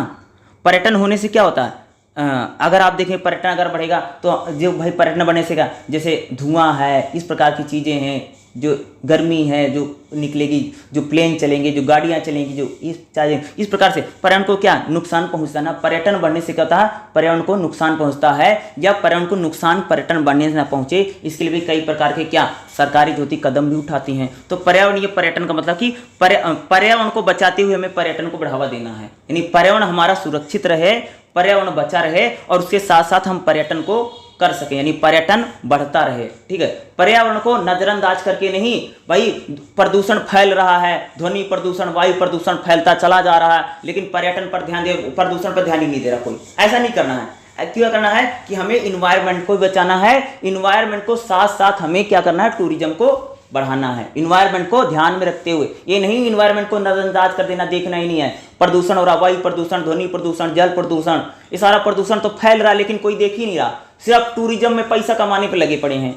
पैसा आ रहा, विदेशी मुद्रा आ रही है, लोगों को रोजगार मिल रहा है, यही देख रहे हैं। इन्वायरमेंट को देखना बहुत जरूरी है, ठीक है। तो यानी यही इसी को हम क्या बोलते हैं, पर्यावरणीय पर्यटन, यानी पर्यावरण को ध्यान में रखते हुए, पर्यावरण का संरक्षण करते हुए जब पर्यटन को बढ़ावा दिया जाता है उसको हम क्या बोलते हैं, पर्यावरणीय पर्यटन बोला जाता है, ठीक है। ये भी बहुत इंपॉर्टेंट हो सकता है इसमें थोड़ी बहुत। जैसे भारत में पर्यावरणीय पर्यटन में केस स्टडी, जैसे नागालैंड में, केरल में, गुजरात में, असम में, किस प्रकार से भाई नागालैंड में देखोगे तो नागालैंड में अगर पर्यटन बढ़ रहा है तो वहाँ की जो कह सकते जो जलवायु है, जो इन्वायरमेंट है उसको बचाना बहुत जरूरी है। केरल में अगर देखो पर्यटन अगर बढ़ रहा है तो वहाँ का जो इन्वायरमेंट है या वहाँ की जो कह सकते जो भाई वहाँ पर पारिस्थितिकी है, ठीक है, उसको बचाना बहुत जरूरी है। गुजरात में अगर देखोगे कि अगर वहाँ पर पर्यटन बढ़ रहा है तो वहाँ पर पर्यटन बढ़ने से कह सकते हैं पर्यावरण को भी बचाना बहुत जरूरी है, तब भी डेवलपमेंट हो। असम में देखोगे कि असम में अगर भाई पर्यटन बढ़ रहा है तो वहाँ पर पर्यावरण को भी बचाना जरूरी होगा, ठीक है। यानी पर्यटन तो बढ़े, एक्सटेंड हो, पर्यटन के साथ साथ हमें पर्यावरण को भी ध्यान में रखना बहुत जरूरी है, ठीक है। ये नहीं पेड़ को काट देना है, पर्यटन को ज़्यादा से ज़्यादा बढ़ाने के लिए हम काम करें, पर्यावरण को नजरअंदाज नहीं, पर्यावरण को बचाते हुए हमें पर्यटन को एक्सटेंड करना, बढ़ाना है, ठीक है। ये नहीं पर्यटन को पर्यावरण को ध्यान में रखना बहुत जरूरी है, क्योंकि भाई जब पर्यावरण बहुत जरूरी है, मूलतः हम लोग क्या कर देते हैं, पर्यटन को बढ़ाने के पर्यावरण को नजरअंदाज कर देते हैं, लोग ध्यान नहीं देते ज़्यादातर। तो इसलिए इसमें यही स्टडी बताई गई, इस चैप्टर में यही बताया जा रहा है कि हमें पर्यावरणीय चीज़ों को बचाते हुए पर्यटन को बढ़ाना है, ठीक है। नंबर 11 में देखेंगे, चैप्टर नंबर 10 आपका रहेगा पर्यटन मानव विज्ञान में नई दिशाएं, यानी पर्यटन में और कौन कौन सी नई स्टडी हो रही। तो जैसे वैश्विक और समकालीन पर्यटन सतत, नहीं देखो यहाँ पर कि देखिएगा, जब पर्यटन बढ़ रहा है तो हमें क्या करना है, सतत विकास, ठीक है। सतत विकास का मतलब होता है कि आज के जो लोग हैं संसाधनों का यूज करें, आने वाली पीढ़ी भी उन संसाधनों का यूज कर सके। यानी पर्यटन बढ़ने से हमें क्या करना है, सतत विकास को भी ध्यान में रखना है, साथ साथ वैश्वीकरण होने से पर्यटन तो बढ़ रहा है लेकिन साथ साथ सतत विकास को भी ध्यान रखें। इसमें जैसे देखोगे 10.3 में क्या है, पर्यटन मनोविज्ञान की नई दिशाएं, ये थोड़ा देख लेते हैं कि कौन कौन सी नई दिशाएं पर्यटन मनोविज्ञान में, ठीक है। ये थोड़ा इंपॉर्टेंट हो सकता है, इसी को देखेंगे, ठीक है। बताता हूँ, पर्यटन मनोविज्ञान की नई दिशाएं। देखो पर्यटन मनोविज्ञान में कौन कौन सी नई, यानी कौन कौन से नए चीज़ों में यहाँ पर पर्यटन हो रहा है या उनमें स्टडी हो रही है, ठीक है। तो स्टडी की अगर मैं बात करूँ, जैसे वैकल्पिक पर्यटन और भविष्य, यानी हम लोग आप देखोगे ग्रीन टूरिज्म, यानी देखो ऐसा टूरिज्म हो भैया, ग्रीन टूरिज्म हो, प्रदूषण यानी ग्रीन टूरिज्म पर, ठीक है, कल्चर टूरिज्म पर, इको टूरिज्म पर, सस्टेनेबल टूरिज्म पर, इन प्रकार की अनेक धाराएं हो रही, यानी अब इस प्रकार का टूरिज्म बढ़े। अंतरिक्ष पर्यटन, ग्रामीण, या देखो अब ग्रीन टूरिज्म पर ज़्यादा से ज़्यादा बहस हो रही, यानी हमें ग्रीन टूरिज्म को या कल्चर टूरिज्म को, इको टूरिज्म को, सस्टेनेबल टूरिज्म को, अनेक धाराएं उभर रही जिसमें मेडिकल टूरिज्म है, जूलॉजी टूरिज्म है, ठीक है, अंतरिक्ष टूरिज्म है। इस प्रकार से यह टूरिज्म पर भी हमें ध्यान देना बहुत जरूरी है। जैसे खेल है, स्वास्थ्य है, भोजन है, जादू है, युद्ध है, आपदा पर्यटन है, इस प्रकार की चीज़ों पर भी अपील की जाए। नई धारा में यानी इको टूरिज्म, यानी कह सकते ग्रीन टूरिज्म, सस्टेनेबल टूरिज्म, ये अब नई धारा, ये नए नए विषय, या कह सकते हैं कि टूरिज्म में ये नए नए सब्जेक्ट या नए नए टॉपिक, इन पर भी क्या हो रही है, बहुत ज़्यादा बहस हो रही है या इन पर चर्चाएं की जा रही हैं मौजूदा समय में, ठीक है। ये टूरिज्म में क्या है, नई दिशाएं हैं जो हमने बात किया है, जो मैंने आपको बताया, ग्रीन टूरिज्म या culture tourism, eco tourism, sustainable tourism. Green tourism का मतलब कि पर्यावरण को ध्यान में रखा जाए फिर टूरिज्म किया जाए। कल्चर टूरिज्म, कल्चर बना रहे, कल्चर खराब न जाए, सभ्यता संस्कृति बनी रहे, ठीक है। दूसरा इको टूरिज्म, ये भी एक प्रकार से इन्वायरमेंट को ध्यान में रखते हैं टूरिज्म को। सस्टेनेबल टूरिज्म, ठीक है, सतत विकास को ध्यान में रखते हुए टूरिज्म को उठाया जाए। नहीं आज की जो खाद्य पदार्थ हैं, जो चीज़ें हैं, जो नेचुरल रिसोर्स हैं, आज की पीढ़ी भी उनको यूज कर सके और आने वाली पीढ़ी भी उनको यूज करे। ये टूरिज्म में कह सकते हैं कि नए नए टॉपिक जो हैं उन पर रिसर्च हो रही है या उन पर शोध किया जा रहा है। जो मैंने आपको बताया है इसकी क्या है, टूरिज्म की नई दिशाएं हैं या इन पर कह सकते हैं कि अब स्टडी प्रेजेंट टाइम में हो रही है, ठीक है। तो यही पूरा चैप्टर है, जितना इसमें इंपॉर्टेंट था तो मैंने आपको सारा बता दिया है। इसी से रिलेटेड आपको एग्जाम में जरूर देखने को मिलेगा। जो मैंने पढ़ाया है, जो मैंने बताया है, इन्हीं को आपको याद करके चली जाएगा और आपका जो एग्जाम होगा अच्छे से हो जाएगा। आपको किसी प्रकार की टेंशन या चिंता करने की जरूरत नहीं। 10 के 10 चैप्टर थे, मैंने आपको बता दिया है और जो मैंने आपको बताया है उसी को आपको पढ़ करके जरूर जाना है। और एग्जाम जो होगा, शुरू में मैंने आपको बताया 50 नंबर का आपका एग्जाम होगा, जिसमें 18 नंबर वाला बच्चा क्या होगा, पास होगा, ठीक है। यहाँ पर क्या रहेगा, 10 नंबर के आपको 5 प्रश्न लिखने हैं, ठीक है। और 10 नंबर के क्वेश्चन के लिए ना आपको मिनिमम ना 2 से 3 पेज लिखना है। 2 से 3 पेज का मतलब जैसे मान लीजिए कि एक पेज होता है, जैसे एक पेज है तो इसका आगे होता, पीछे होता, आगे एक पीछे 2, इस हिसाब से क्या करना है आपको, आगे एक लिखा, पीछे 2 लिखा और एक पन्ने का आगे लिख दिया। इस हिसाब से 3 कर देना। अगर आपकी हैंडराइटिंग ठीक ठाक है, अगर आपकी हैंडराइटिंग हल्का अगर थोड़ी भी अगर स्लो लगती है तो एक काम करना है कि एक पेज लो, आगे पीछे इतना 10 नंबर के लिए जरूर लिख देना, ठीक है। और 5 के 5 क्वेश्चन आपको जरूर करके आने हैं, एक भी क्वेश्चन छोड़ करके मत आना, पांचों के। और 2 घंटे का पेपर है, इसलिए ध्यान रखना, ज्यादा समय मत लगाना, ठीक है। समय का जरूर ध्यान है, ओनली 2 घंटे का पेपर रहता है, इसलिए 2 घंटे के पेपर में कई बार समय निकल जाता, बच्चे ध्यान नहीं दे पाते हैं, इसलिए समय का भी आप सभी लोग विशेष ध्यान रखिएगा। ओनली 2 घंटे का पेपर रहने वाला है खास तौर से, और 50 नंबर का पेपर होने वाला है, ठीक है। और ये जो 2 घंटे में अच्छे से आराम से लिख करके आना है, कम से कम 3 पेज लिखना है, 3-4 पेज से 3 पेज से कोई ज्यादा मत लिखना, ठीक है। बहुत ज्यादा लिखने की जरूरत नहीं है। और इसमें कोई ये मत सोचना कॉपी मेरी भरेगी 2 घंटे के पेपर में। जैसे मान लीजिए कि अगर तुम 20 नंबर के लिए जितना लिखते थे उसका आधा लिखना है, कहने का मतलब ये है, ठीक है। तो एक ऐसे लिख करके आना है और 5 के 5 क्वेश्चन करके आना है, एक भी क्वेश्चन छोड़ना नहीं। अगर आप ऐसे करेंगे तो इस सब्जेक्ट में आपके जरूर अच्छे मार्क्स आएंगे। इसमें मैंने देखा है कि बच्चे ज्यादातर फेल नहीं होते हैं, बैक नहीं आती है, और अच्छे से स्टडी करके जाना है, ठीक है।